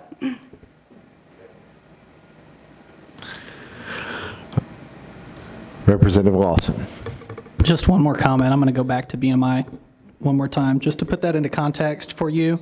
Would you believe that according to the BMI metric, that if Baker Mayfield were to gain 13 pounds and Kyler Murray were to gain 3 pounds, that they would both be considered obese?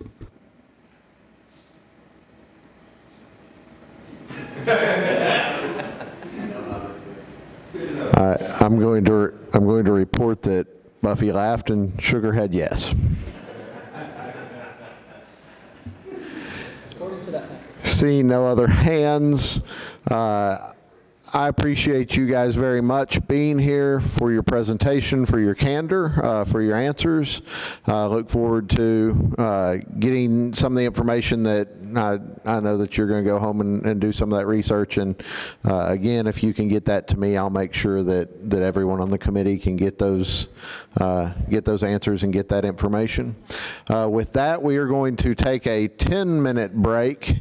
We will be back in 10 minutes for presentation number 2. Thank you.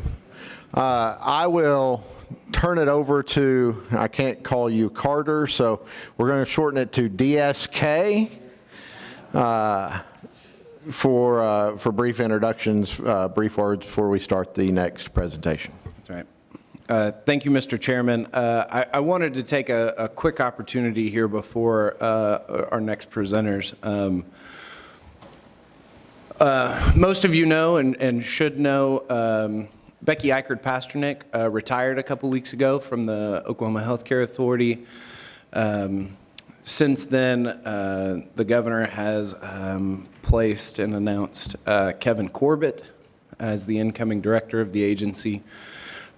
His first day is tomorrow, and so he is literally tying up kind of some loose ends before taking on such a massive agency and effort. So with that, he sends his regrets, but I did want to assure the members that he will be present for future conversations, is excited about engaging with this group and so forth and so on. So wanted to put that preface out there before we get started. And with that, also wanted to echo again, if there are things from the Healthcare Authority or others that information you'd like to get or just responsiveness, please feel free to use the governor's office, especially specific to the Healthcare Authority. There's kind of a shift change, if you will. We've had a couple of subsequent retirements after that and some other personnel moves. And so cards are moving over there, and very capable team that's there and have 100% confidence, but they're a little short-handed right now. So with that, I would hand it over to my colleagues at the Healthcare Authority. Before you get started, I wanted to make sure there are 2 handouts, the members of the group. If you didn't get them, David can pass them out, but they're these sheets here. So just let us know, wave your hands if you don't have them, and we'll get them around to you right now.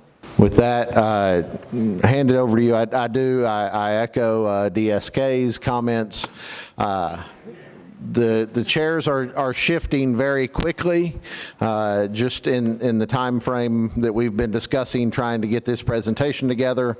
Names have changed, titles have changed, things are changing quickly. So I appreciate during all of that, you guys getting this together, being here, and being prepared to help us out today. So with that, thank you very much, and jump right in.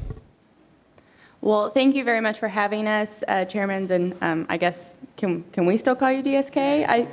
All right, I like it. So, well, thank you, members, for having us. The 2 handouts that you've received are from our annual report, and we can kind of go into those a little bit later, but I did want you to have those on hand. They are available on our website as well, okhca.org. Most recent numbers, for the most part, from state fiscal year 2018. As I said earlier, my name is Audra Cross. I am the legislative liaison at the Oklahoma Healthcare Authority. I have with me today helping Melody Anthony, our Deputy State Medicaid Director and Chief Operating Officer at the Oklahoma Healthcare Authority, as well as Melinda Thomason, who is our Senior Director of Stakeholder Engagement. Today, we really just wanted to kind of lay a foundation for the committee as to what Medicaid in Oklahoma looks like, the services we cover, who is necessarily eligible for those services, and then to also explain our state and federal partnership. So we will get into that. So the Oklahoma Healthcare Authority is the single state agency created through statute to manage the Oklahoma Medicaid program, known commonly as Sooner Care. Medicaid is a federal and state partnership program that makes coverage available for basic health and long-term care services based upon income and/or resources. Medicaid has requirements concerning funding and qualification guidelines set and monitored by the Centers for Medicare and Medicaid, known as CMS. So a couple things just on here. Through that partnership, as obviously a large part of that is our appropriation structure. So 20% of our state fiscal year 2019 budget was funded through state appropriations by the legislature. CMS, the Centers for Medicare and Medicaid, has broad authority over Medicaid program administration and operations through the state plan process. A state plan provides authority to a state to access federal funds and to administer its Medicaid program. Any time that a state seeks to change how it administers its Medicaid program under its currently approved state plan, a state plan amendment is submitted to CMS for review and approval. A state plan has specific information as far as budget, the program requirements, metrics. It's a large packet. We include lots of information. Sometimes CMS will ask questions. We'll go back and forth and talk about as part of the approval process. So a few things that we seek CMS approval for would be changes in provider rates, eligibility requirements, benefits, and other legislative mandates. Everyone's favorite topic. So the federal medical assistance percentage, FMAP, also called the state's match rate, is used to determine the amount of federal funds provided to states for qualifying expenditures for their Medicaid programs. It's calculated annually using a formula in the Social Security Act based on income data provided by the U.S. Department of Commerce. So currently, well, for state fiscal year 2018, you can see on the handout, also, like I said, from the annual report, the match rate was $1.43. For state fiscal year 2019, $1.66 for every dollar appropriated by the state.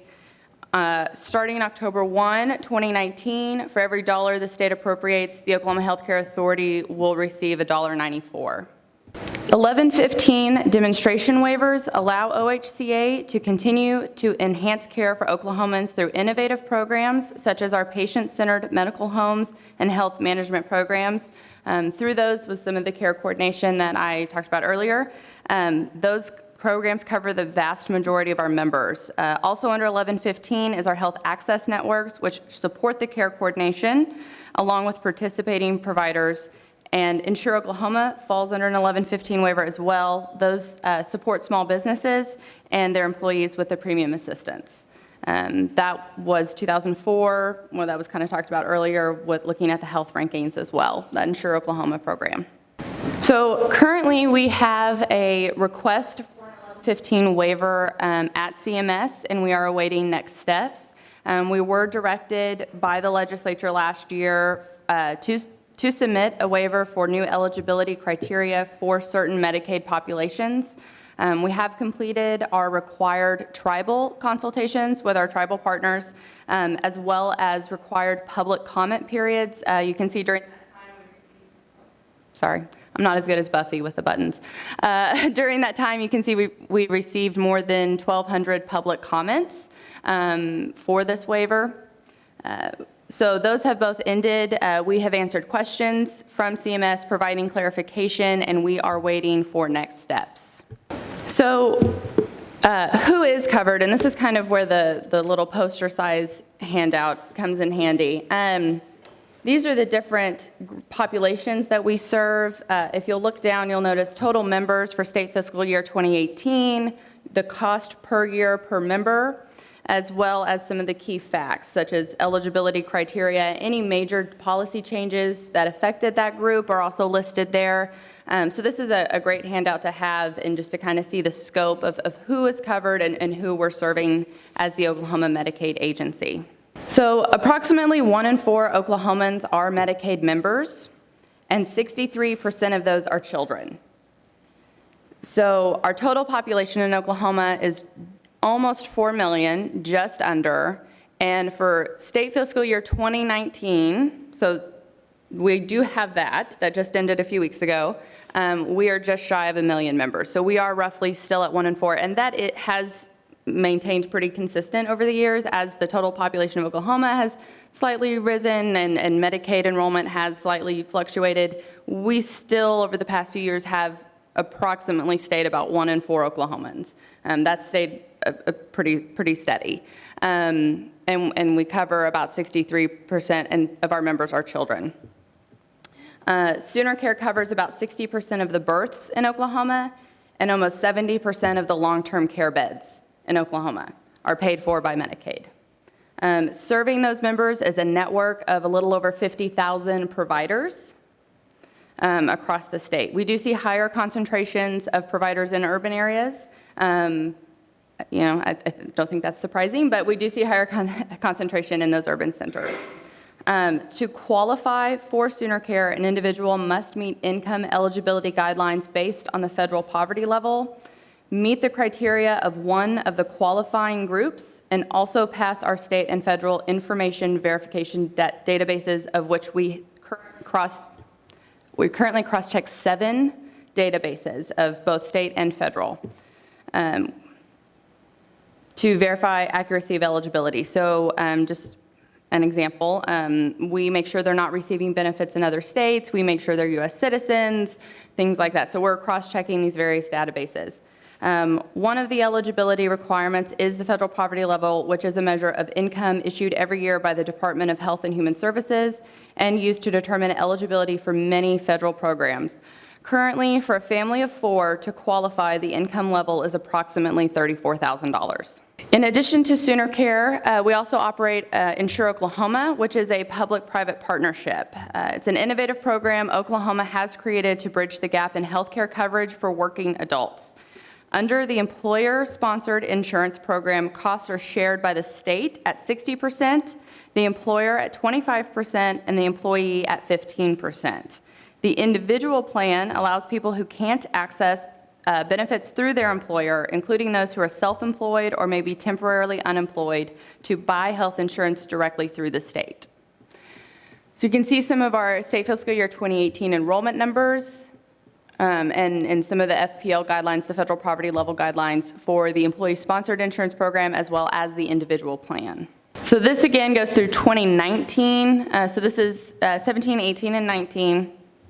The top line, it's kind of hard to see, but the top line is with Insure Oklahoma, state fiscal year with Insure Oklahoma. That's that 998,000 number, that just shy of $1 million. The middle takes out the Insure Oklahoma without that private partnership program. We're sitting at about almost 973,000. And then the bottom line is without Insure Oklahoma and without our family planning. So on the handout, the middle group is Sooner Plan. Sooner Plan is a limited family planning coverage for individuals not enrolled in Sooner Care or Insure Oklahoma. So taking out Insure Oklahoma and any family planning services that we may have provided in those years, that is a little bit over 930,000 Oklahomans. This is individual Oklahomans. So this does not count people who may have come on and off, counting them twice. These are each individual Oklahomans counted only once in the state fiscal year. The federal government requires states to cover certain core services in order to receive those federal matching funds for the Medicaid program. In addition, Sooner Care offers several critical but optional benefits that improve health outcomes while being fiscally sound, such as prescription drugs, physical therapy, and some adult dental services. I'd also like to point out that one of the mandatory benefits that CMS requires is tobacco cessation products and support. So we do provide that to all members. That includes counseling and like I said, those benefits and products to help quit smoking. So this is just a list of some of the mandatory benefits from CMS that we provide to members. So speaking of the prescription drug benefit program, federal law does require manufacturers who want their drugs covered under a Medicaid program to rebate a portion of drug payments to the government, and in return, Medicaid must cover all FDA-approved drugs produced by those manufacturers. So OHCA recovers over 60% of the money we spend on prescription drugs through our rebates program. So for state fiscal year 2019, that was roughly $364 million. So that's 60% of the money that we spend on prescription drug benefit for our members. All right. I have so many questions, but we'll stop, and Chairman McIntyre will lead off. Thank you, Mr. Chairman. So let's go to FMAP first, and I just want to make sure all the members understand how FMAP is calculated and how that calculation affects the federal match that we get. So when calculating FMAP, the key variable is the personal income data, and due to that, there is an inherent lag. So it's not always the most responsive to the state's economy, and it's on a 3-year rolling basis. So it's issued, so there is an inherent lag. It's not always as responsive. We do estimate that it will go up again, even after this 2020 increase that we're going to see to $1.94 starting in October. But we can only use that federal match for programs that have been approved by CMS. So that is why we are always seeking CMS approval for any legislative programs that may come down the pipe. We're trying to pull down those federal funds. So is it correct for me to say that FMAP is calculated on a 3-year rolling average? We can say the economy, we're talking about income and stuff like that. That's all affected by the economy. So we have a 3-year lag. If the economy is doing poorly in the preceding 3 years, then we will receive a greater FMAP, we'll receive a greater match, and if we're doing better, then that FMAP will go down. Is that correct? Yes. Senator Stanzlowski. Senator Stanzlowski. Thank you, Mr. Chair. In light of that, as a continuation, it seems to me this last year or the year before, we passed some type of legislation to capture some of that FMAP in the years that it's risen, especially when our economy is now doing better, so that when the economy does poorly, because there's a lag, then we don't have to cut provider rates so much. Can you talk about that at all? Sure. So you would be referring to our FMAP stabilization fund.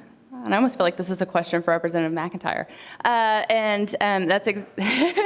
That's exactly right. So we are in the process of restoring some of the provider rate cuts that we've seen in years past. And the stabilization fund was created so that when FMAP does decrease, because as I said, there is going to be that, we are going to eventually see a lag, we're going to see a decrease, that we will not be forced to cut provider rates again. That is the hope and the intent with the stabilization fund. And so, yes, we were able to capture and set aside some of the FMAP that we're receiving now for that purpose. Paul? Chairman McIntyre, would you like to answer that question also? Yes, and you did a fine job of explaining it. Thank you, Mr. Chairman.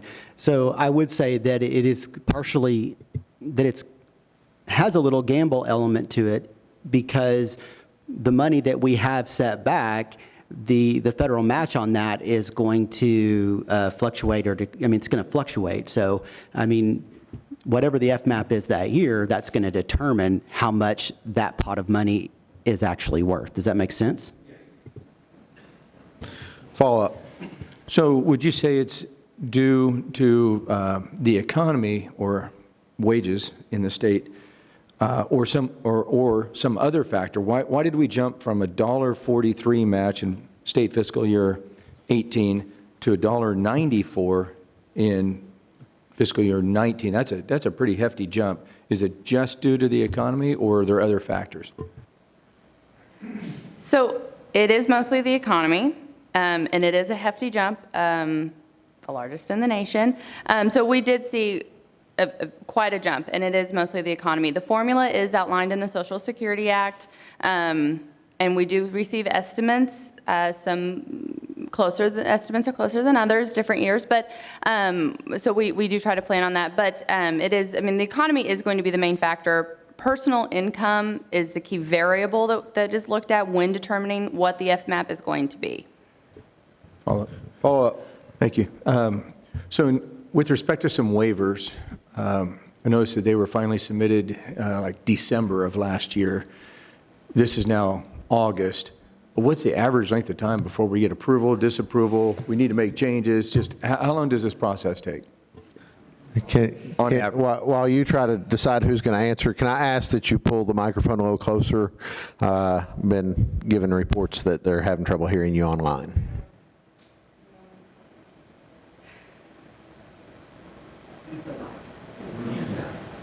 Okay, we're eating and holding. And introducing yourself. Certainly. Good morning. I'm Melinda Thomason from the Healthcare Authority. And with the 1115 waivers, there's no timeline.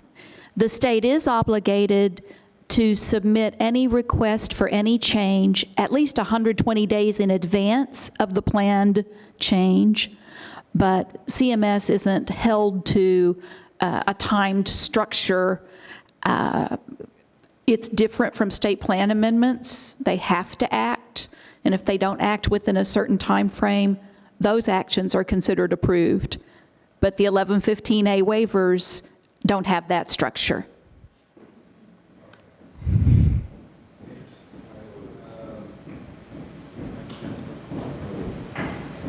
Senator Stanzlowski waives. Senator Hicks.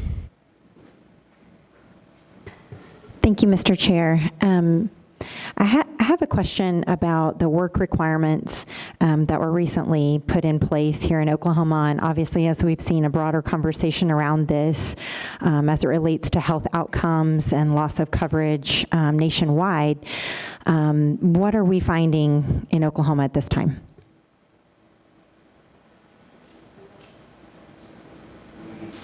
So that's actually the waiver that we're waiting on CMS to give us direction on. Yeah, so those are community engagement waivers, and that's kind of what we're waiting on. Follow-up? Thank you for providing some clarity there. That's my misunderstanding. Obviously, as we've discovered, the timeline is somewhat ambiguous as far as when those kinds of things will be potentially put in place or not put in place. Is there conversation around expansion of childcare through an 1115B waiver that could be filed in conjunction with this particular waiver?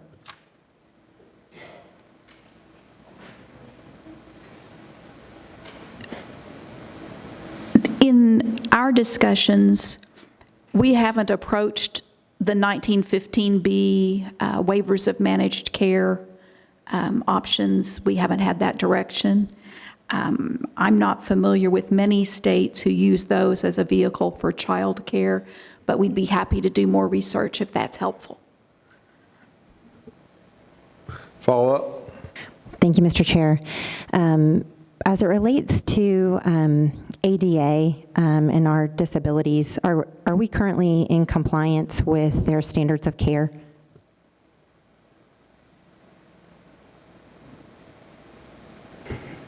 You're talking about CGMs?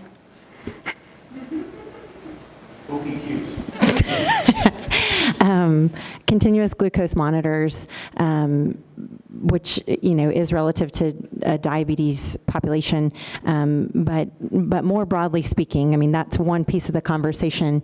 But obviously, we know that the ADA has published their standards of care, and I was just wondering how close we are, or if that is something that we're currently looking at as a state to be in compliance with. So it's my understanding, and I know that our Director of Population Care Management came and spoke to the Diabetes Caucus recently to talk about our efforts to be able to provide the latest version of the FDA-approved continuous glucose monitor that is not currently within our provider rates. And kind of the efforts that we're making to bring it within those rates by moving it to a different point of sale. So we do have efforts within the agency to figure out the way in which we can do that and cover that, or we're also monitoring. There's a competitor coming that is in the FDA approval process right now, but as I mentioned, we can only cover drugs that are FDA approved at this time. So we are having conversations as to how to cover that. It's also my understanding that it's a recommended standard of care, and they're researching that. And so the doctor from OU that spoke at the Diabetes Caucus is in regular conversations with our senior medical director as to how we help our diabetes population manage that best, and how we are able to meet those needs within our federally guided rates. Follow-up? Thank you, Mr. Chair. I was definitely enlightened by the information that you shared on some of the prescriptive drug, the rebates. Obviously, we've seen Louisiana kind of make history by negotiating directly with manufacturers, specifically for a drug for hepatitis C. We've seen that the federal government, is now offering grants through SSPs or syringe sharing programs. Are we positioned, obviously knowing that we have the highest hepatitis C population in the country, to take advantage of some of these innovative and groundbreaking strategies for continuing to reduce the cost of prescriptives here in Oklahoma? Yeah, absolutely. So not only do we have multiple rebate programs, but we are also part of a multi-state purchasing pool that increases our negotiation power with these manufacturers. So we're actually able to obtain these drugs at a lower rate. Being a part of an association of states that is purchasing large amounts of these drugs, allows us to acquire them that way. So we're always looking for strategies as to how we can best serve our members and get them these prescription drug benefits. And I actually have a little bit of a handout about our pharmacy, and I'd be happy to give that to you and send you more information as to the process that we go through as how we're getting our rebates, the associations we belong to, and how our pharmacy department is trying to manage those costs. Representative Newton. Thank you, Mr. Chairman. Couple questions. I'm still going to go back to the waivers there with CMS waivers, just trying to understand this. How long have we been filing for waivers with CMS separate from their normal?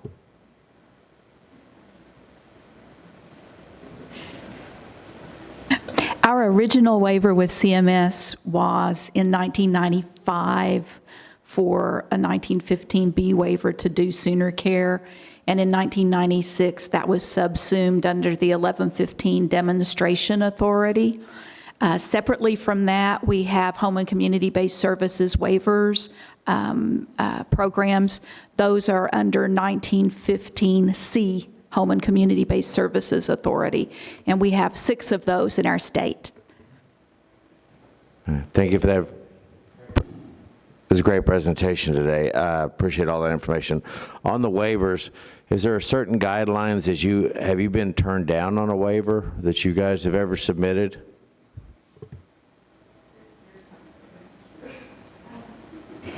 Yes, I looked on the CMS webpage yesterday. If you go to Medicaid.gov, they have a pending demonstrations and waivers, and they show our submission from 2015 or 16, the Sponsor's Choice Waiver Amendment. However, they've sent us a letter and said it can't be approved in its present form. So that's basically a turn down and sends us back to the drawing board. Follow up, please. Follow up. Thank you.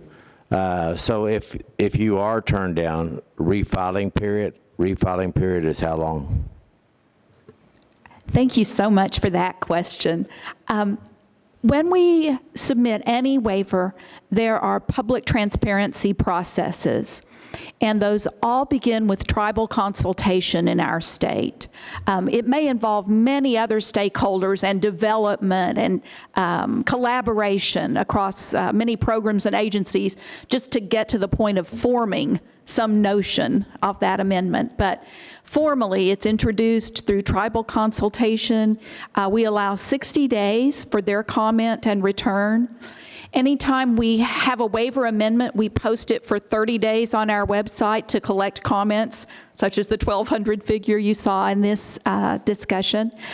Then we take those comments, and that becomes part of submitting the waiver amendment, is the reporting on the public processes of the meetings, the notifications that were put in newspapers, and any of the comments that we received, and whether or not those were then incorporated in a final design of an amendment request.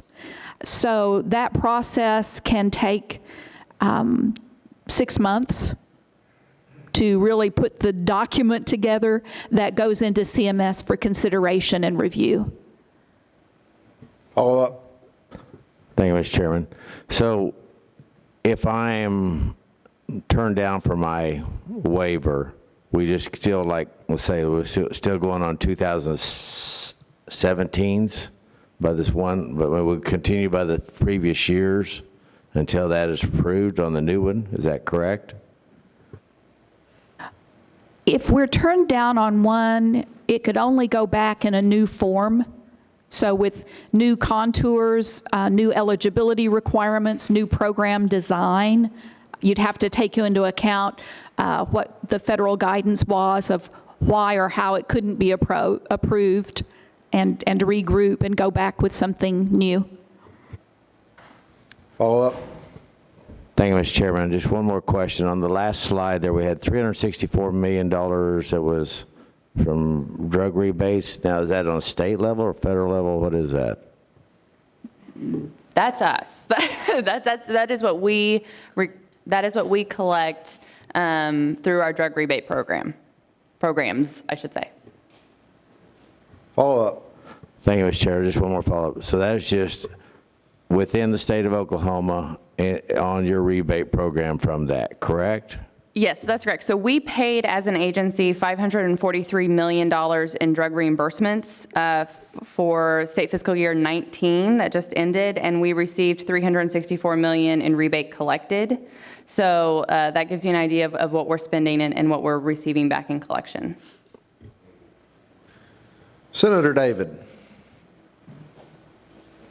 Thank you, Mr. Chairman. I have a couple of questions that actually kind of go back and reference some of the material that we learned from the health department, some of the statistics that they put out, but I saved the questions because it really pertains more to the job that your agency is doing.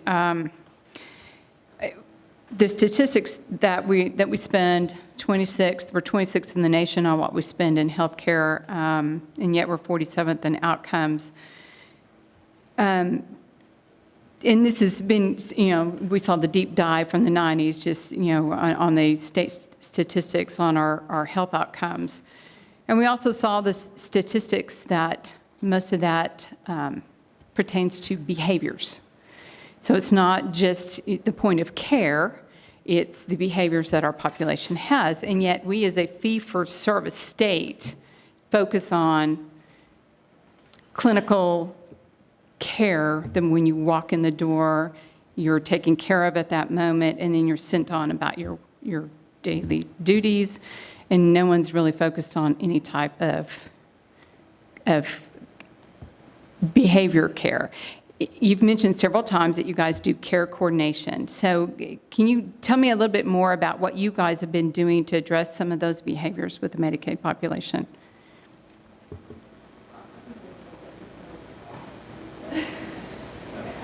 Well, feel free to jump in.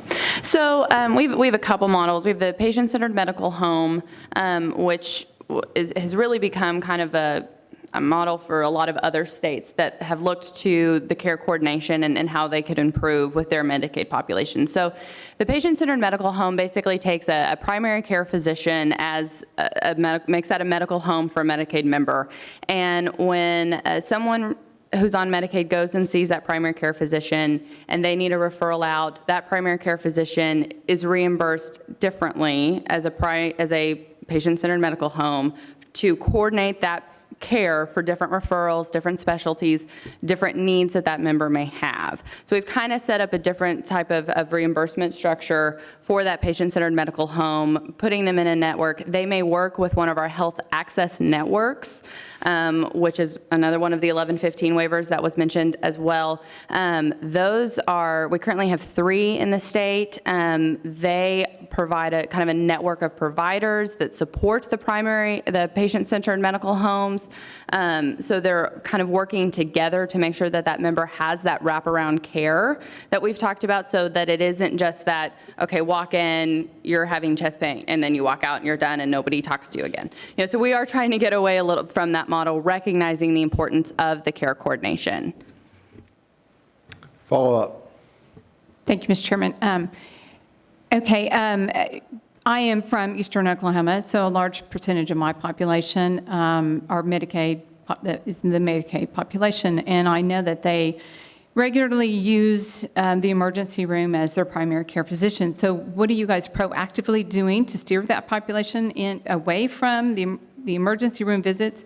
I mean, you see the billboards where you can make appointments. You can make an appointment at the emergency room, which we know is the worst kind of primary care you can get, because there's no follow-up, there's no coordination, there's just point of care. We're going to treat you for what you walk in the door for at that moment type of care. That doesn't mean it's not good care. So I don't want anybody to think I'm bashing the care that they get at the emergency room, because it's excellent care. It's just no, true follow-up and not using that as your primary care physician. So you have a continuum of care. So what are you guys doing to get those people away from that type of care? Absolutely. So I would say that one of the things that fee-for-service model does provide is that we are able to go in and look at individual claims paid. And so when we see that spike in ER utilization, we are able to go to that member and say, what's going on? Why are you seeing an ER so much in such a short amount of time? Do you need a primary care physician in your area? Do you need a list? What can we do? So we are able to reach out through our care management department and to that member, because we're getting the claims, we're seeing that spike in ER utilization, and so we are able to go to that member and address. So a high use of ER utilization would be one of the things that would trigger, a care coordination wraparound that the vast majority of our members receive. So because we see that in our claims data, we're able to track that ER utilization. And I agree, high ER usage is something that we're very, very aware of and that we're monitoring. Follow up. Thank you, Mr. Chairman. Okay, I'm going to go back before your time, but I know these ladies, we're here whenever we did this study years ago. We had the Pacific Health Policy Group come in and address the age-blind and disabled population. Because according to your statistics here, they're still the biggest cost drivers in Medicaid. And when they came in, they basically said that we as a state do a very poor job in managing that care because they need so many wraparound services, that specialized care across many different silos of care. So we don't do that good of a job. They came up with some recommendations that, they came up, really their recommendation was to privatize the care coordination because they felt like they could address those services better. We didn't go down that route, but can you address what you guys have done to maybe address some of that we haven't had before? Hi, Melody Anthony, Healthcare Authority. I'm trying to think, we added so many things. So the first thing that we did was take our ABD population, and if they were currently under care management, we added social determinants of health screening for that population. We also took the only population that are ABD that we have 100% control over are in choice, in the medical home system. The other ABDs are outside of choice, so they have more freedom of where they go. So in choice, we took the 45,000 ABD members that we currently had, and we determined who was currently in care management. And then we brought to the agency representatives from our health management program and our health access networks. And we all agreed to increase the wraparound services for those ABD members. So they are currently in care management regardless of need. It's not based on their risk stratified score or their comorbidities. If they're ABD, we reach out to them and get them into care management. They do have the right to say, I don't need you right now, but that doesn't mean that we don't touch them again. So that was one of the major things that we did after we were not able to move into privatized care coordination. Right now, we're in the middle of redesigning our entire delivery system for medical homes and health access networks, and our HMP just launched its version 3.0, that we are doing more interventions that hopefully by the end of this year, mid-2020, we'll have care coordination available for high-need members across the state based off of the changes in our delivery system. So the other thing I wanted to mention was, and I can't remember what it was, but anyways, that's basically what we, oh yeah, I wanted to mention, I forgot to talk to Audra yesterday. On the ER utilization, our care coordination nurses, regardless of where they are, whether they're in our agency or outside, have access to My Health, the HIE based out of Tulsa. They get ADT alerts, and they know real time what member activity is going on for our population. So if they go to an ER, the care manager will know that next day. We still wait on claims because we don't, because My Health is not statewide. But if we have real-time data on ER utilization, admissions, discharges, and transfers that allows our care coordinators to reach out to that member within 24 to 48 hours of them being seen.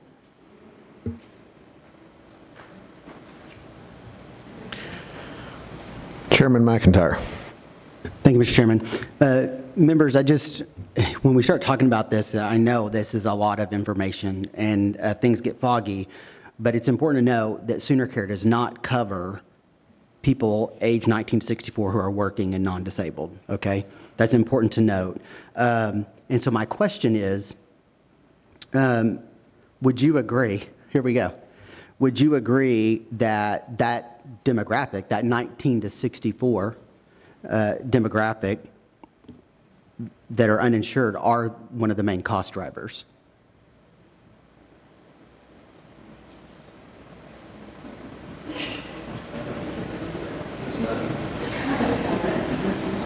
Okay, I'll let you off. Go ahead. So, and this is kind of also a distinction that I would point out in a larger sense, and something that, you know, as a legislative liaison that I talk about a lot, is that, you know, the Healthcare Authority provides health services to members. And so when you're talking about that age group being a healthcare driver, because they're not our members, you know, they're not a driver for us. I mean, you know, so we provide services to those people who qualify for our services. I mean, you know, that, so I can't speak to that because I have data for the people who do qualify and are Medicaid members. Follow up? You should become a member of the legislature. So can you guys give us a breakdown? ER visits, Senator David is right, ER visits are super costly. Do you guys have any idea who's utilizing the ER? And what would be the reason for that? I mean, is it mostly children because they can't get a same-day appointment? Well, who is it?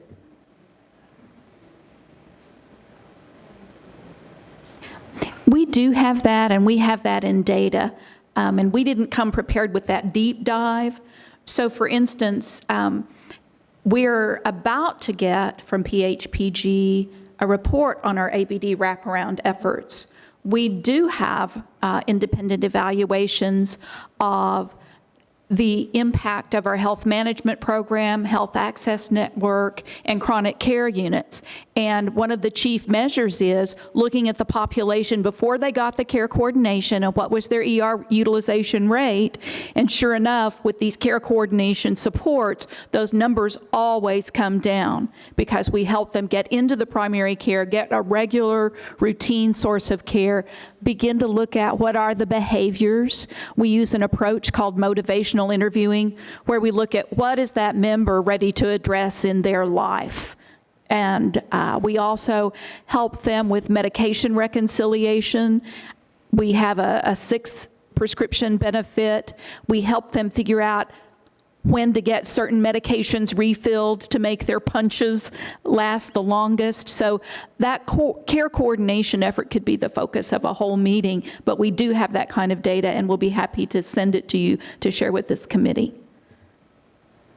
Follow-up. Just to give away or a little tease, we will have a whole day on payment models as far as managed care, fee-for-service, and all of that. That will be one whole day. So I just want the members to know we are going to go at it on that front. And before we get to the next question, I just want to say, because I know what communications we had, they brought the information that I requested today. So when they say we didn't bring that, it's because I knew we would ask questions today that they couldn't answer, but I also know that if you ask them to give us all of the data they have, we leave here retaining nothing except for a headache. So I'm sure they will be back, and I'm sure that they'll be sending us information as we move along. So I wanted to say, them not having the deep dive information is not because they didn't come prepared. It is because I didn't ask for that because I didn't think we were ready for that today. With that, I will move to D.S. Kimball. Thank you for your presentation. Can we get a very high level? So I guess my first question is, the ballot initiative that is kind of out in the field right now, what direction does it specifically give to the agency? What are you obligated to do in the event that this question were to pass? Well, as I mentioned earlier, should there be any changes to any Medicaid program, we would have to go through the state plan amendment process and seek CMS approval. So any changes in eligibility, which would include changes to FPL numbers, we would have to go through a state amendment process. So is the state question specific to a state plan, or does it allow you to do a waiver to change eligibility? We'll actually be required to do both.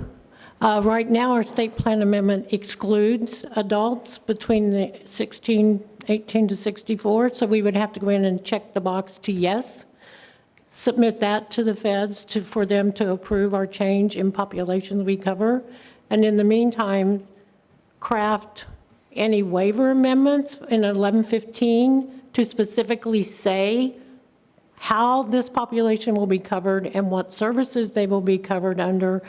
And so the SPA has a 60-day timeframe.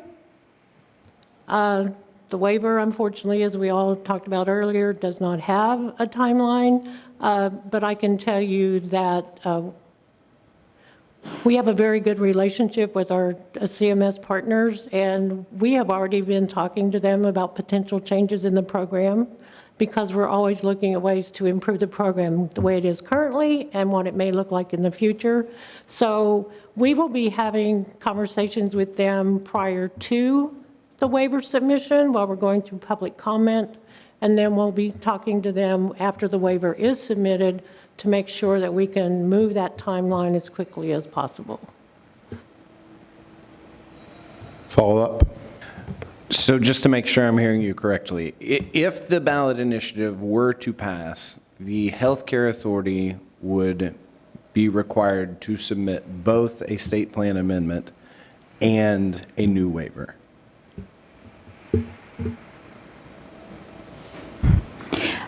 I think what we'd be doing is a state plan amendment to bring in that population as eligible.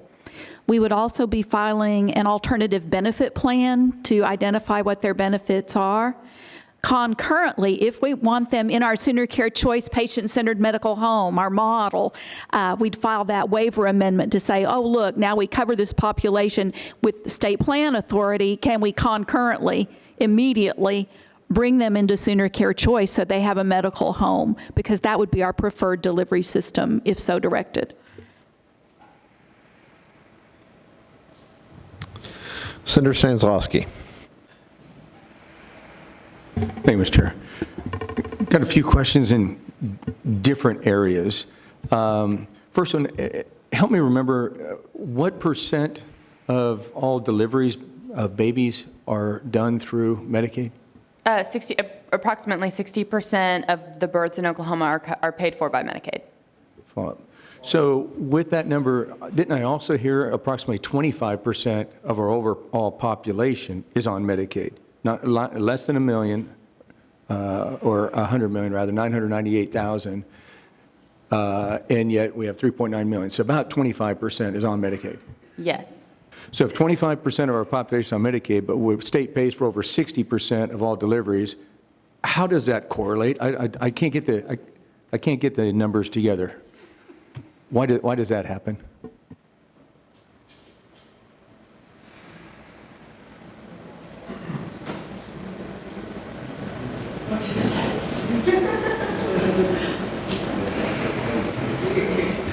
Is this a tag team? Please introduce yourself again.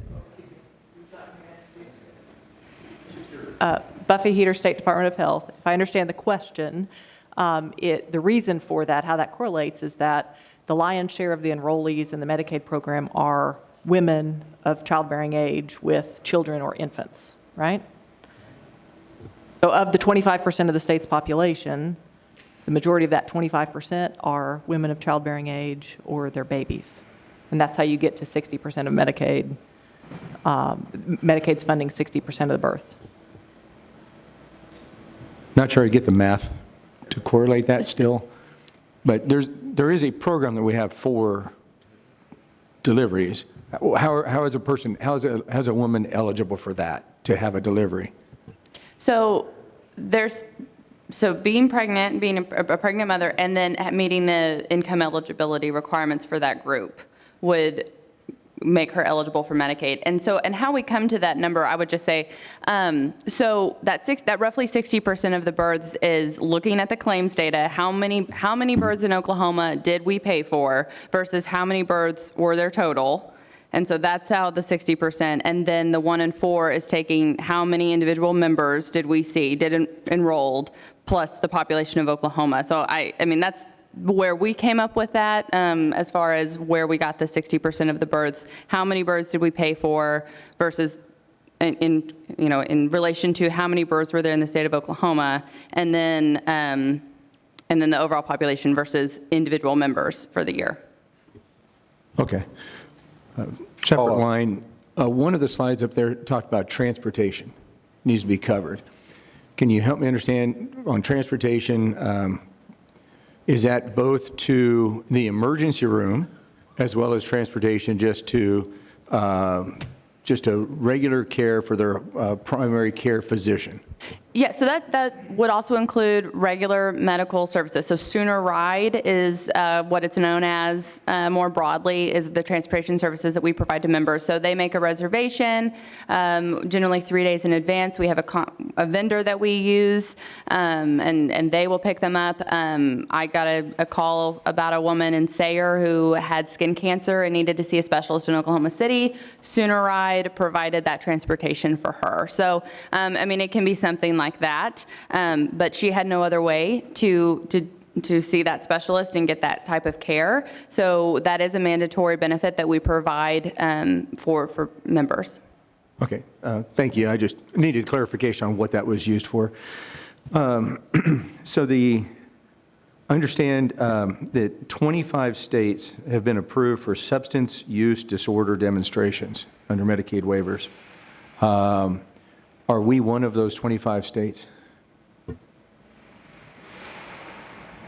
We are not one of those 25 states, but we have been in conversations with our Department of Mental Health to collaborate with them and determine if submitting one of those waivers would be something that we would want to do jointly.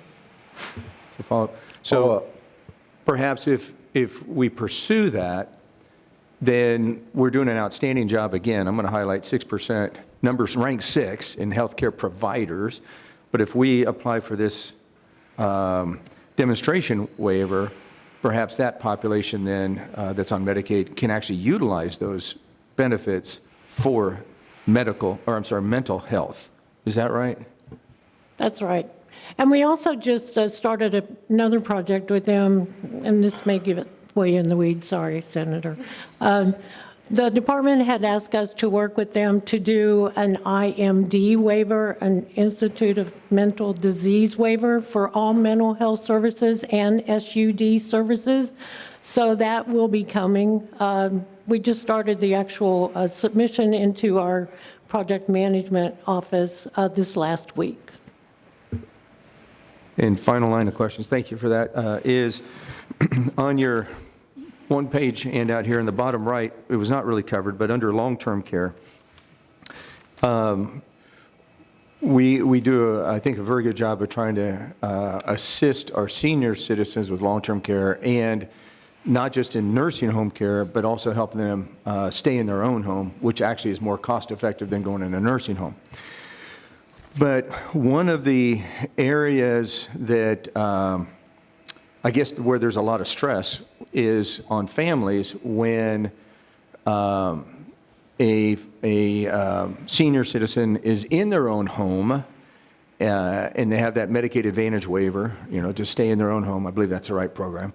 That oftentimes there are family caregivers that are really assisting and doing really the bulk of the work, and that's what makes it more cost effective. And so I applaud all those family caregivers. Of that, it's generally about 75% of those caregivers are women, 25% are men, and they're informal caregivers. They've never had any type of training whatsoever. and yet they're being asked to take care of their elderly family members in their own home without really an understanding of what all that entails. So I guess that was a long-winded explanation to ask the question of, are we doing anything to help educate those informal caregivers, which is actually helping the state save money by keeping those individuals in their own home? Are we helping them in any regard with education to help them see what all they need to be doing and what are they doing? So, actually specifically referencing the Advantage program, I would reach out, I'd be happy to reach out to our counterparts at DHS to administer that program, but that would really kind of fall under their umbrella. I'm, as a payer, for our Medicaid members, we don't have programs that provide that type of training for family members, but I'd be happy to ask our counterparts at DHS if they provide such services, but at this, we don't have programs like that.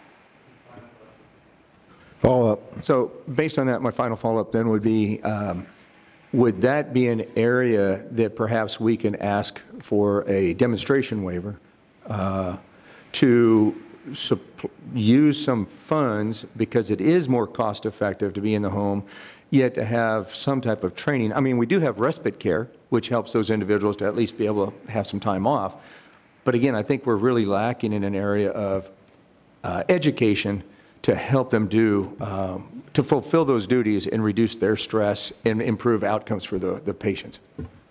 Yeah, I mean, I would say one of the great things about the state-federal partnership that Medicaid provides is you have templates from other states. So looking at maybe other waiver submissions that other states have put forward, seeing what they're doing to maybe address that issue that is a national issue as we have an older population. I mean, I know that we'd be happy to take a look and see what other options are out there from other states and what they're doing to address that.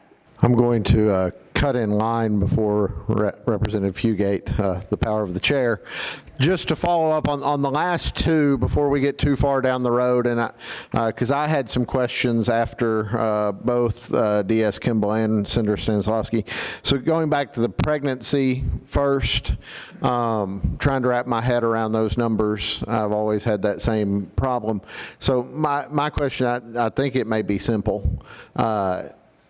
These women who are being covered through the pregnancy, before they became pregnant, would they have qualified for Medicaid, or are they on the program because they got pregnant?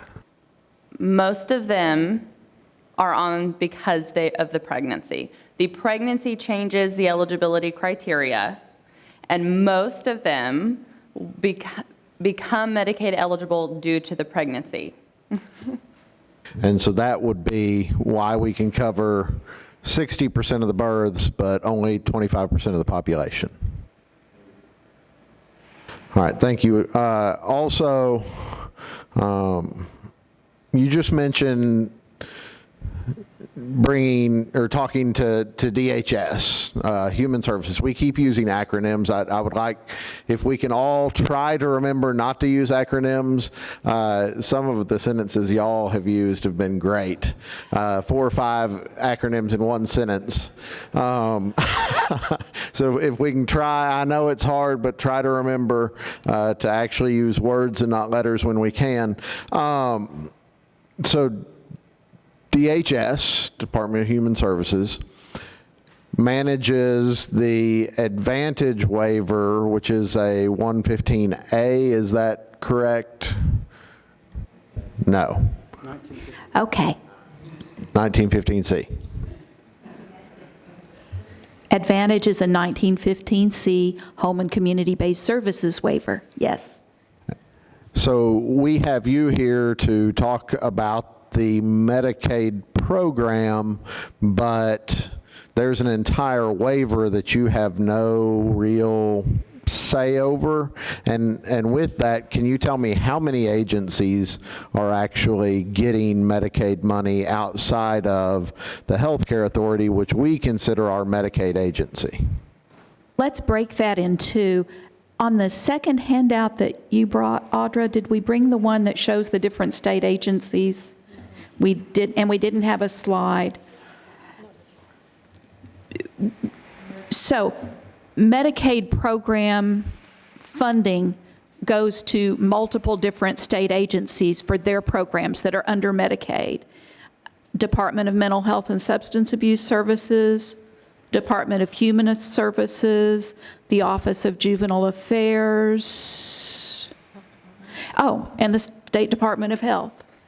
All receive Medicaid dollars for programs that they have that are covered by Medicaid. So Medicaid is the vehicle for funding and bringing in those federal dollars for those programs that they have.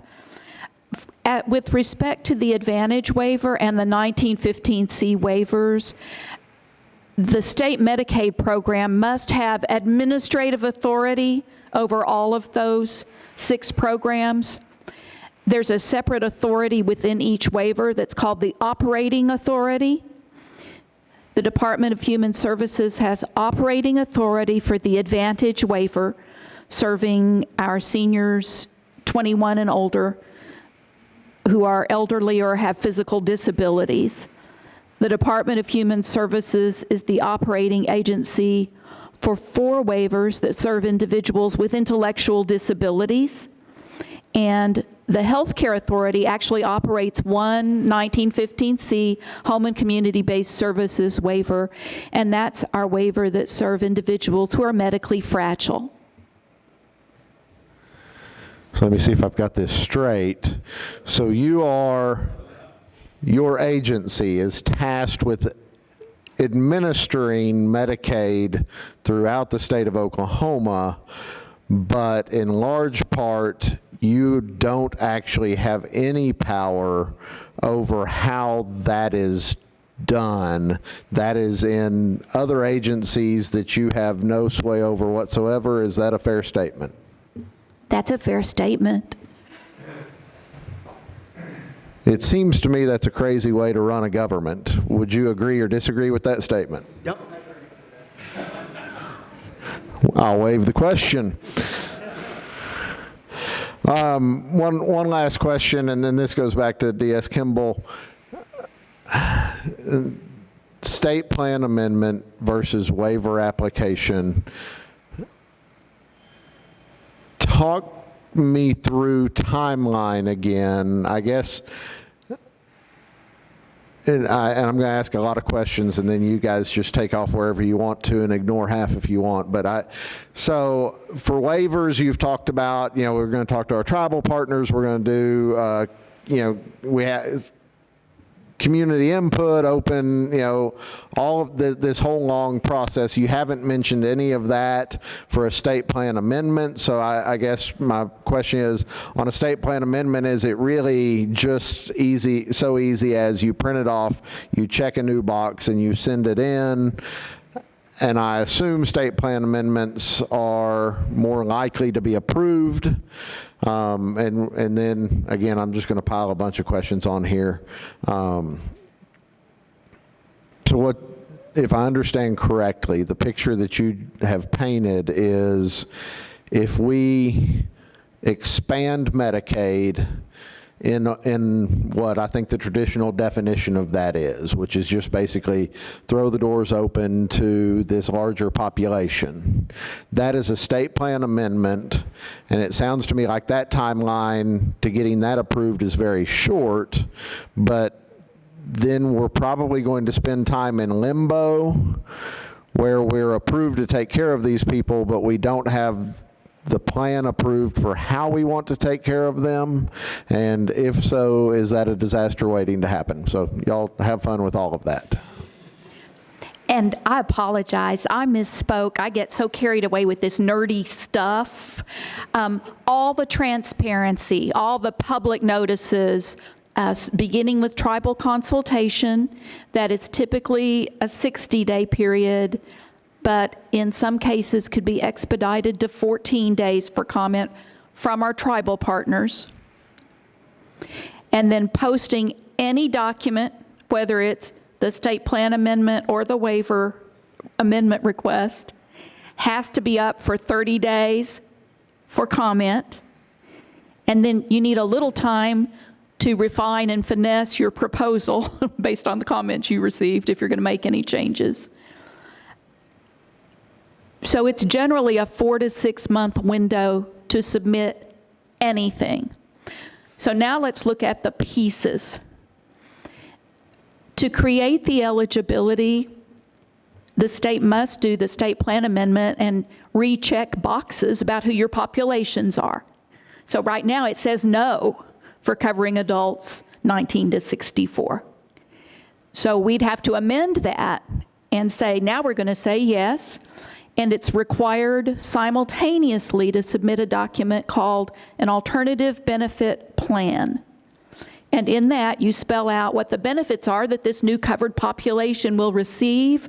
Our federal partners in the last week have put out new guidance about those documents, and if directed, we could get up to speed on those requirements in more detail.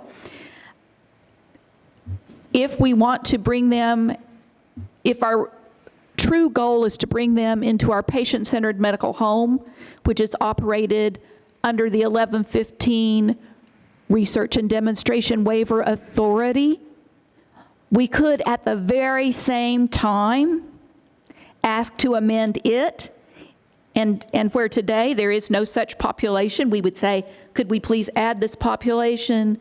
Could they be served in our patient-centered medical homes and receive services, the care coordination we've described in our health management program and our health access networks, if so directed?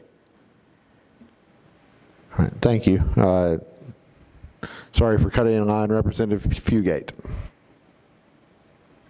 It's quite all right, Mr. Chairman. As a freshman, I'm glad you're not making me carry luggage around.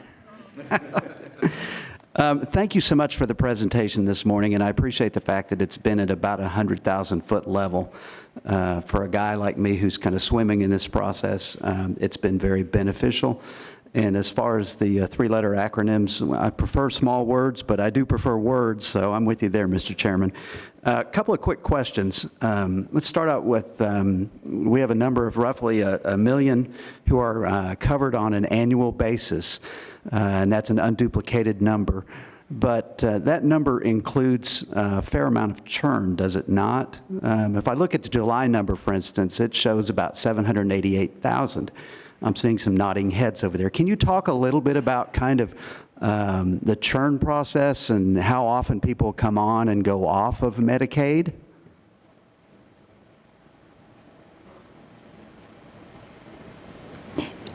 Let's talk about how our numbers change from month to month.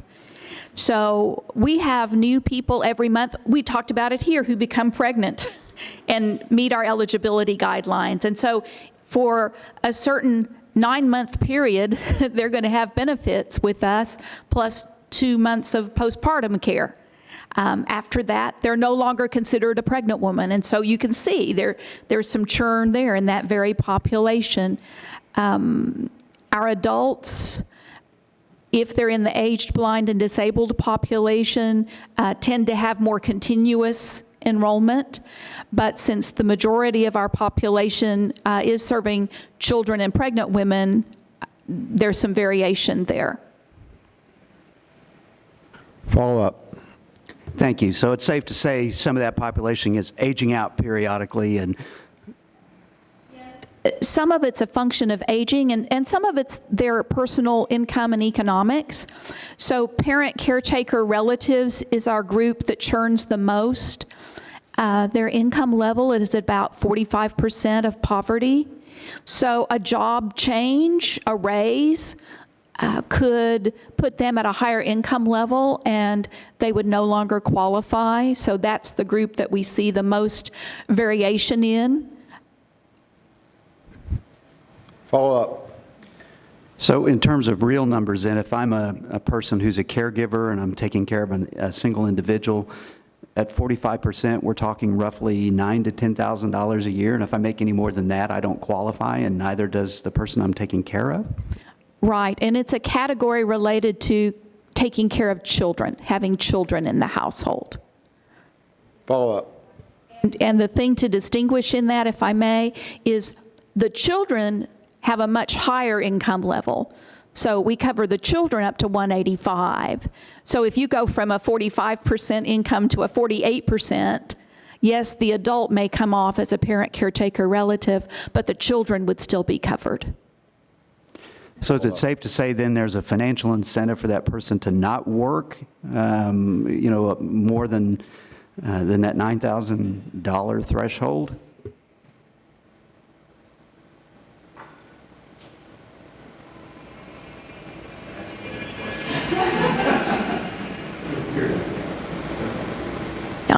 One of the things that you'll find about our population is that most of our parents are working.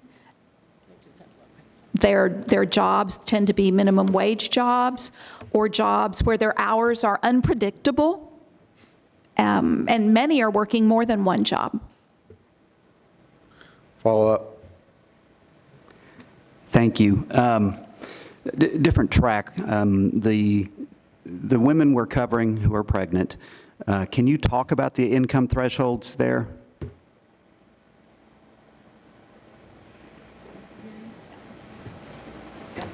We cover women up to 133% with pregnancy-related services only. From 133 to 185, wait a minute. To 133, they get total Medicaid scope of coverage. Above 133 to 185, they get pregnancy-related services only. Follow up. Thank you. And then one final question. I've heard from a number of my constituents who are concerned about Medicaid expansion as it relates to coverage of illegal aliens. There is no change in that coverage, correct? You must be a U.S. citizen to qualify. Right. The coverage under the expansion in the Social Security Act is for citizens 19 to 64 not receiving Medicare Part A or Part B. Representative Lawson. Thank you, Mr. Chairman. No football references this time. It's in regard to our disabled population. Currently, Sooner Care covers nutritional supplies, specifically for G-tube feeds, and incontinence supplies for individuals with disabilities up to the age of 21. After that age, the state has had to, and I'll try to piece the chair here, has to apply for the Home and Community-Based Services 1915C waiver, known as HCBS waiver. But the word is that CMS, or the Centers for Medicare and Medicaid Services, will allow those supplies to be covered regardless of age as soon as 2020. Can you comment on the reality of that statement? Yes. The reference that we use is the Cures Act, the federal law that we're positioning ourselves to be in compliance with, and we could provide more information about that at a future meeting. Representative Marty. Thank you, Mr. Chairman. A couple questions going back to some of the state CCM stuff, which is chronic care management. We had talked about our ER usage, emergency department, ED usage. And then instead, it sounds like instead of preventing the emergency department usage, we are retroactively looking back. And again, that's not chronic care management. That is managing state dollars more efficiently than we used to by just allowing those ED visits, and I guess we still allow them, we just try to teach the patient not to use them. Chronic care management is the focus on proactively avoiding those costs in the first place. And I don't know what high utilization is, if that's once a week or once a quarter or once a year. Maybe you could elaborate on that. And by using chronic care management, second part, it's about educating on eating and diabetes education, both type 1 and type 2, getting people to different courses to teach them how to best manage. Are we doing that? You know, I mean, I think this task force is you know, we're here to responsibly increase the size of the pot if possible, decrease healthcare costs, but also increase healthcare outcomes. So focusing on what we can do from an outcomes base and affect behaviors is what chronic care management is all about, versus looking back at historical data where we spent $1,500 on an average ER visit versus $78 on an average primary care visit. That covers a whole lot of ground. And I think I'd like to begin with our patient-centered medical homes, where a cornerstone of that structure and agreement is that as the provider gets new enrollees, they invite them in for a new patient visit. They have a contract with their members about using their patient-centered medical home as their source of education and information about their disease and condition. Our patient-centered medical home providers also are required to offer 24/7 access for guidance and supervision when those care needs arise after hours. So, of course, we know that we're averting certain emergency department usage right up front because of those relationships in the patient-centered medical home. The only way I can show a cost difference is in retrospect, but we want it to happen up front. We recognize and have wonderful reports from both our health management program and our health access networks about the one-on-one work they do with our members every day, and that can involve home visits, discovering if they've filled their prescriptions, discovering if they know how to use their inhalers, even if they got the script filled. If you don't know how to use them, you can have the asthmatic crisis and be in the emergency department. So our health management program, our health access network, recently there was a member who kept going to the emergency department, monitoring their blood pressure, and it kept being high, and they found out the person was eating 2 jars of pickles a day. How's that for some sodium intake? So they worked with them more on their diet, but that hadn't been something they reported at the patient-centered medical home.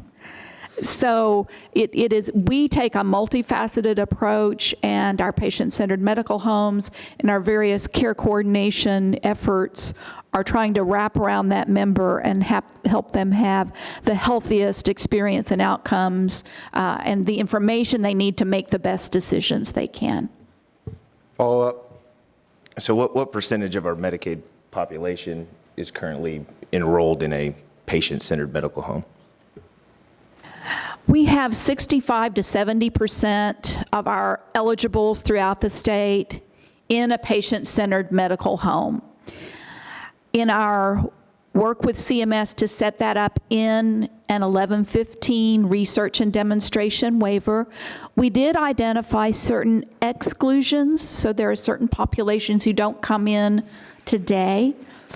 One of those is people with Medicare, because Medicare is their primary payer, and so they're going to have certain network and certain requirements under Medicare. They're not in patient-centered medical home. Another group is those with other third-party coverage, other creditable coverage. Again, we're saying if you've got some primary health plan that's dictating which providers you go see and where your network is, then that should be primary and will be your secondary payer. We also don't have in the program children in state or tribal custody, or members who are institutionalized in a long-term care facility or served in a home and community-based services waiver, because in both of those programs, it's kind of its own network. It has strong elements of care coordination to serve the member. Follow up. So full disclosure, I've worked with chronic care and transition care management for quite a few years. The not providing the care for LTC members, that being the largest percentage, are ABD population, long-term care, and the aged, blind, and disabled, not providing that. I mean, is that something that the state could look at providing? I currently provide it for many long-term care facilities. Medicare does reimburse for that. I don't know if they'd be willing to reimburse the state, just to make sure that at least our dual eligibles are getting that coverage, because it is beneficial in the way that you just said, talking to patients about what their diet is, what pickles are not. That's not what doctors do, and it's not what nurses do. Nurses are there to take care of the patient based on what the doctor's orders are, and the doctors run through those homes looking at, blood pressure and weight. They're not talking to the patient about diet or how they feel. We've run into patients that were losing their vision. They were depressed. Their health was going down significantly. We talked to them, found out she couldn't read her Bible, so we got her Bible on tape, and all of a sudden she's healthy again, not going to the hospital. There's a lot of dollars that both we could bring into the state from the federal government, since we know they already pay for it, at least all but $7 a month for it, and the state obviously could pick up that other half. Is that something that we've looked at? Obviously, as a private company, we like providing that service, but we need to provide it for everyone in the state, I feel. We follow the leadership of our state, and so whenever we're invited to look at those new programs and give funding estimates and those types of things, we do it. In the home and community-based services waivers, there is a care management element in those. Those 6 waivers serve around 25 to 28,000 of our aged, blind, and disabled members. Obviously, not everyone. We also have about 65,000 of our aged, blind, and disabled members who are in our patient-centered medical home program, so they do have access to the bulk of what we've described today. Representative Marty, you are recognized for a follow-up question. Thank you, Mr. Chairman. One last thing, I just wanted to ask, the 4.35% for administrative costs, is that, how does that compare nationwide?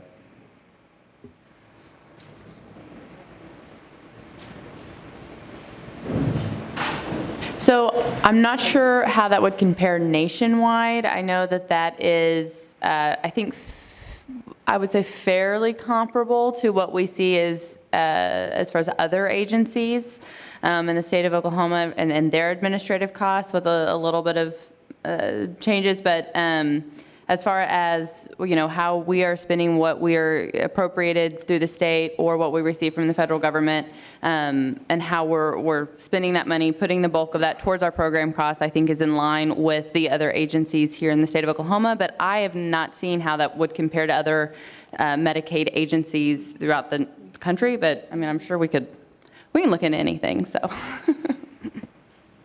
Actually, we did. We'll find it for you. But maybe 2 or 3 years ago, we had Pacific Health Policy Group do a document for us that compared us to other states, not just the 6 in our region, but other states' administrative costs. And it outlined the difference. And I have to go back and look to see if it was all states, regardless of whether they were MCO Medicaid or non-MCO Medicaid, but I think it showed that we've been very cost-effective in our administrative costs, because the majority of our dollars obviously go to services. But I'll get that to Senator McCourtney as a reference, and then if we need to have it updated, we can certainly work on that. Leader David. Thank you, Mr. Chairman. Just a quick follow-up question to something that was said a few minutes ago.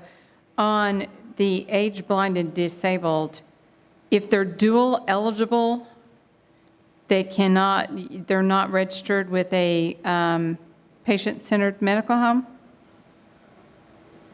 Is that correct? So there's no care coordination for that, for if you are dual eligible?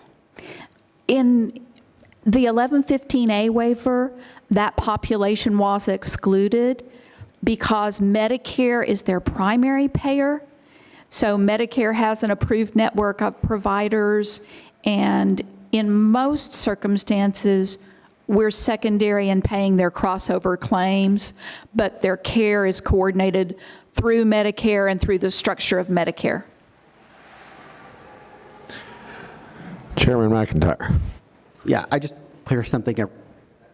Thank you, Mr. Chairman. I just wanted to clear something up really quick, because earlier I talked about the 19 to 64 being a cost driver. I didn't realize I said cost. I meant a rankings driver.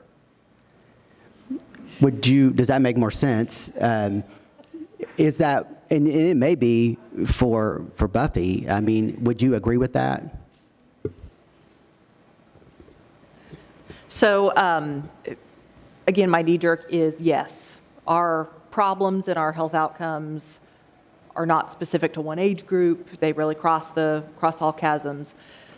We have additional data tables that would break down by age and by payer source and various other demographics, like the rates of smoking, rates of obesity, prevalence of disease, things like that. I'd be happy to provide that to you all to be able to take a look so you can drill in on each one of those age groups. Appreciate it. Senator Stanzlowski. Thank you, Mr. Chair. Just a real brief follow-up on many questions back now at this point. But at this point for eligibility, it's pretty much a cliff.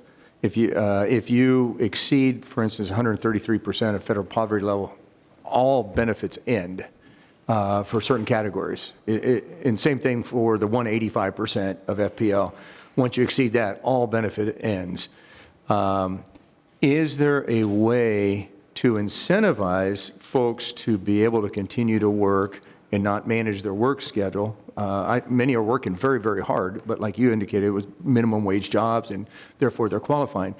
But to incentivize to continue to work without managing that, yet instead of having a cliff that they fall off and lose all benefits, can we apply for some type of waiver and have it tapered off so as their wages continue to grow, at least they're eligible for some benefits?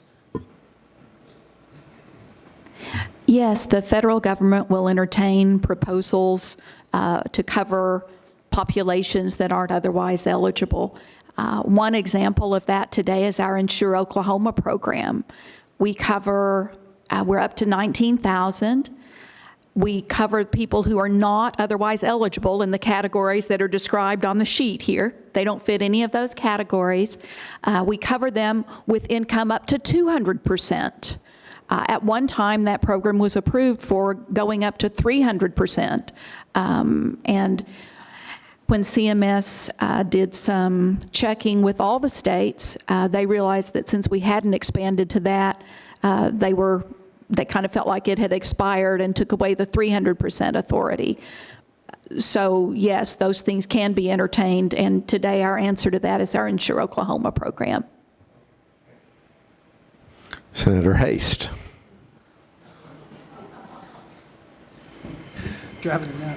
Thank you, Mr. Chairman.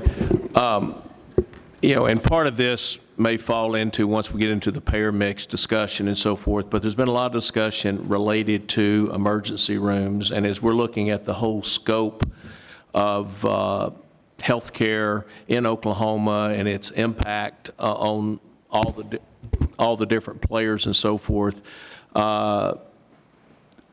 would it be a true statement that for certain hospitals that a large percentage of what they're dealing with in emergency rooms are those that do not have insurance?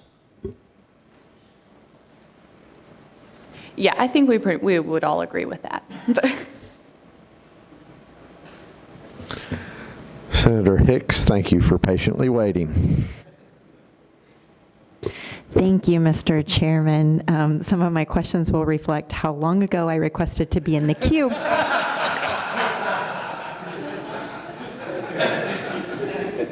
So thank you. Relative to Senator David's question about the emergency room visitations and obviously your responses as far as, somewhat of a documentation and education somewhat following, my question is, as reimbursement rates have influenced whether or not primary care physicians or DOs would accept this specific population with Medicaid. Are we tracking possibly the patterns of human behavior, where they might have been able to receive services previously, with a short 5-minute, drive or even walk, to now being rerouted? Do we have that data, or are we collecting any of that? I'm sorry. Are you talking about like where our providers are located and how our members are receiving care through our provider network?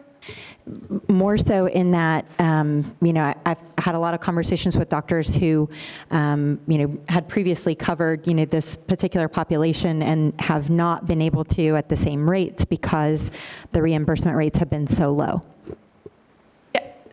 Yeah, so we had seen cuts over the previous few years, but I believe in the last 2 years, we've seen a total of about 8% increase in provider rates. So that's bringing us back, and we have seen an increase in the providers joining the network. We're a little over 52,000 providers in the state of Oklahoma right now. That is including all provider types. So that would be nurse practitioners, physician assistants. That would be all the provider types of health clinicians. So we're a little bit over 52,000 across the state. Obviously, we see a higher concentration in those urban areas. But yeah. Follow up. Thank you, Mr. Chair. You've made a lot of reference to this patient-centered medical homes, and I was kind of more curious about the model and the delivery, of how we're reaching this population. The Integris Health Systems is located within my Senate district right here in Oklahoma City, and our new CEO has kind of talked about a delivery method that he pioneered in the state of Utah before we were fortunate enough to attract him here to Oklahoma City, that embeds a mental health professional within every physician practice, because obviously, just getting medical orders to go seek mental health treatment is only part of the conversation. So can you kind of build out what is included with this patient-centered medical home and in relation to mental health as well?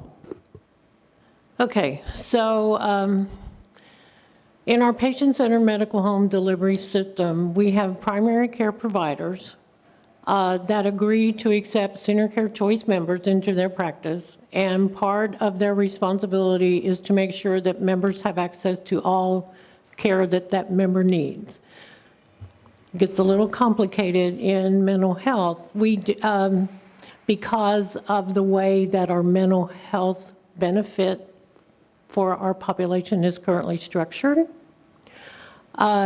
children have access to any contracted mental health provider in the state, and some of our locations actually do have social workers embedded into their practices for that warm handoff, or they have relationships with community mental health centers that they can call. The adult benefit for behavioral health services is currently only through the Department of Mental Health and Substance Abuse Services locations, agencies, and community health centers. So they have to have that relationship in order for a person needing behavioral health services that are adults, in order to get them established through one of those locations that are outside the primary care office. Our redesign includes increasing the care coordination payment at the primary care location to a point that they could actually enhance their practice by having social workers in their clinic. That's our goal, because the one thing that we've been trying to do through other initiatives in Oklahoma is integration of physical and mental health. So we think that we can incentivize our primary care providers to expand their care delivery team so they can bring those types of providers into their offices. We just need to make sure that we can appropriately fund that, so once they're in, that the providers can actually retain those people in their office. Follow up. Thank you, Mr. Chair.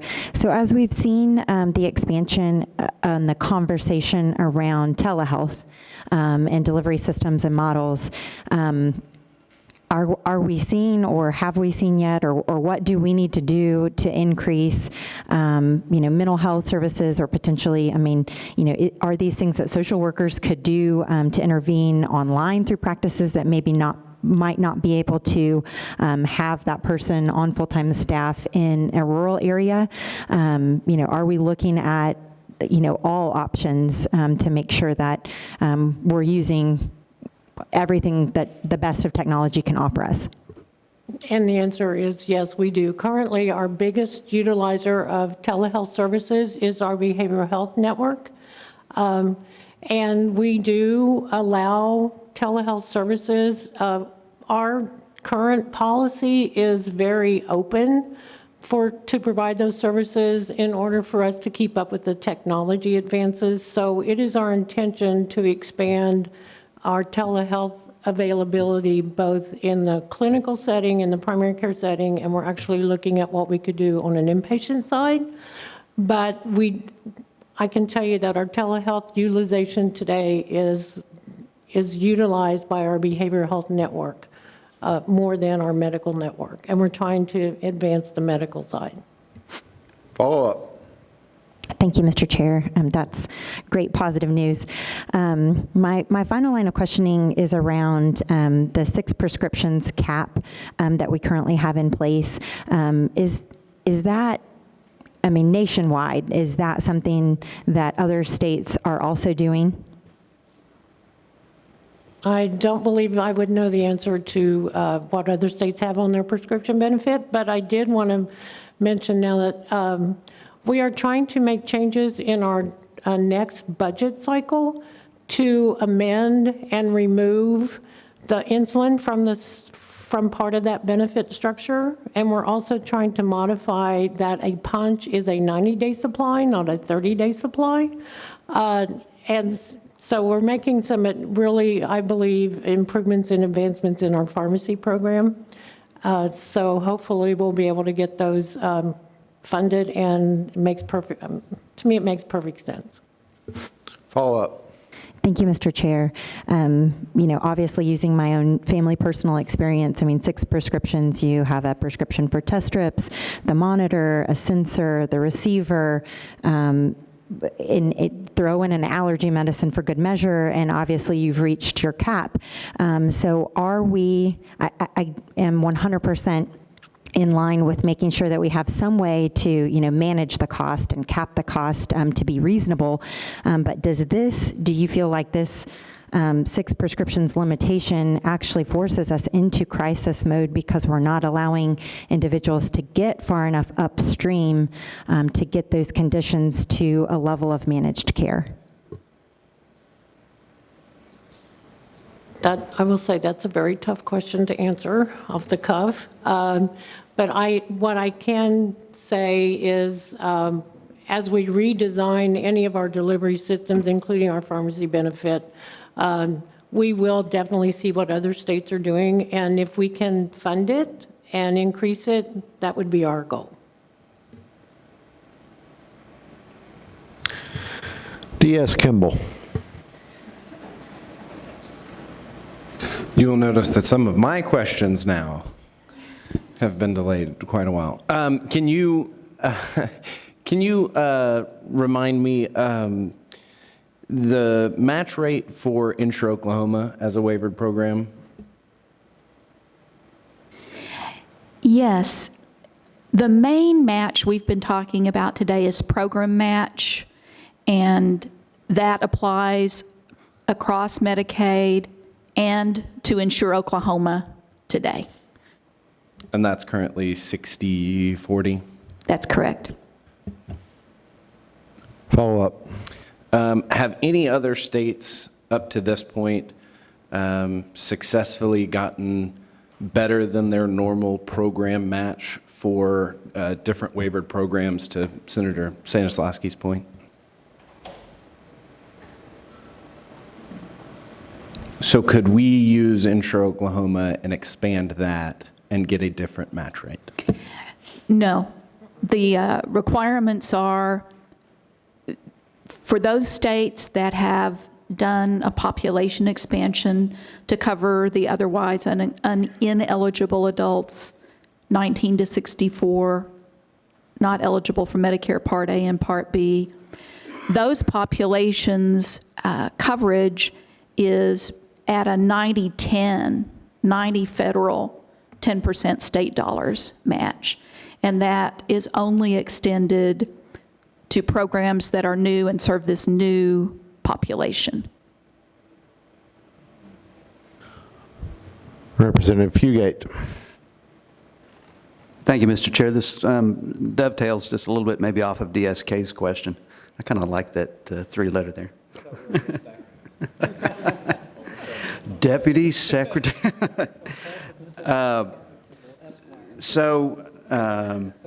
What is it that we can learn from other states that have applied for waivers that have failed? And I think it was Utah most recently who applied for an expansion and failed. What advice do you have for us as we're crafting solutions?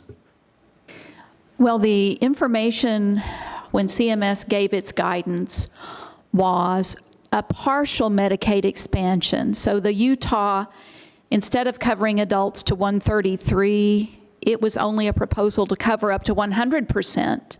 And that's not really the guidelines. And CMS indicated in their guidance that they will only approve a full Medicaid expansion. Follow up. Thank you, Mr. Chairman. And then just thinking back kind of historically to the way the ACA was originally proposed, the remainder of those within that donut hole were intended to be covered through the exchange process, something that the state of Oklahoma chose not to participate in. Is that correct?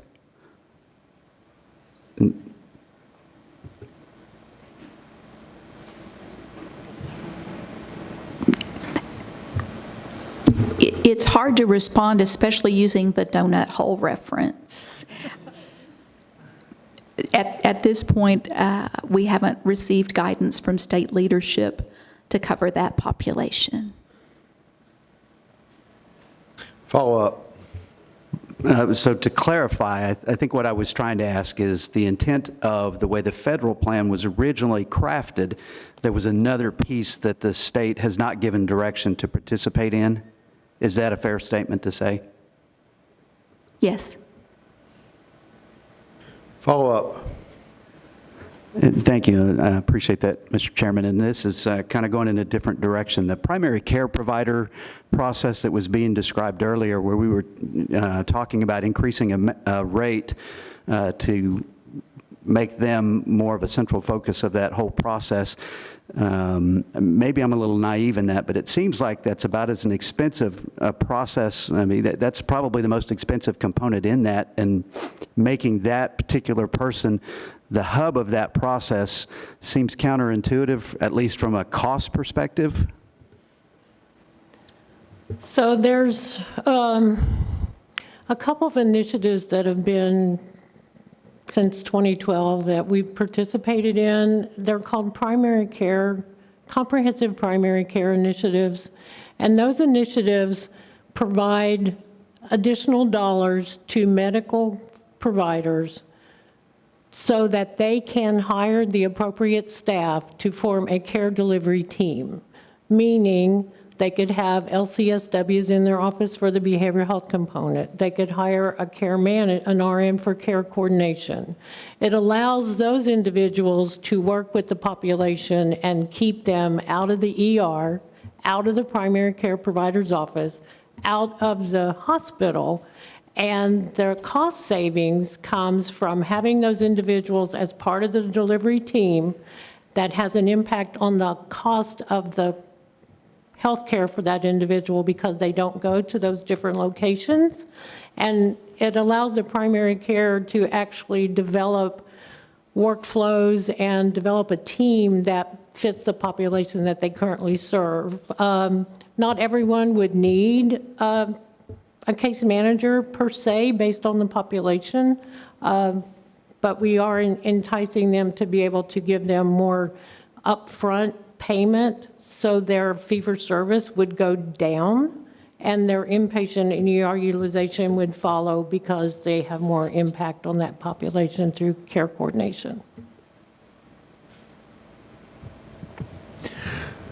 See no further questions.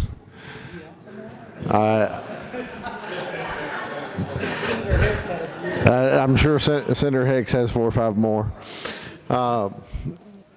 Thank you to those of you who presented. Thank you for both your presentations and your honest answers to questions, even those questions that made you uncomfortable and made you squirm. So I very much appreciate that. We will be back, just for those of you who want to know how to plan the rest of your life. I would put a 9 o'clock meeting at the state capitol on your calendar for the next 2 months on Wednesday mornings. We do not know how long this will go, but we will continue to go as long as we need to, and I think that today was a pretty good example of the fact that there are a lot of questions that we have to get answers to before we can craft the plan that we've come here to plan, craft. So I appreciate your indulgence. I appreciate your time. I appreciate the stomach growling and the patience. It's not the stomachs, it's the bladders. And next week we will be back in this same room, 9 a.m. Next week we're going to be taking on a subject that probably no one thinks of when we think about health, but we're going to specifically look at health and health care inside the Department of Corrections. So we'll spend an entire week on that. It's something that the state spends a lot of money on, and it is something that other states do it quite different than we do. So if you want to do homework between now and then, if you would like to do some homework on what we do inside Department of Corrections, and also I would look at what the state of Ohio does inside the Department of Corrections, and we're going to talk about that more next week. But with that, we are adjourned.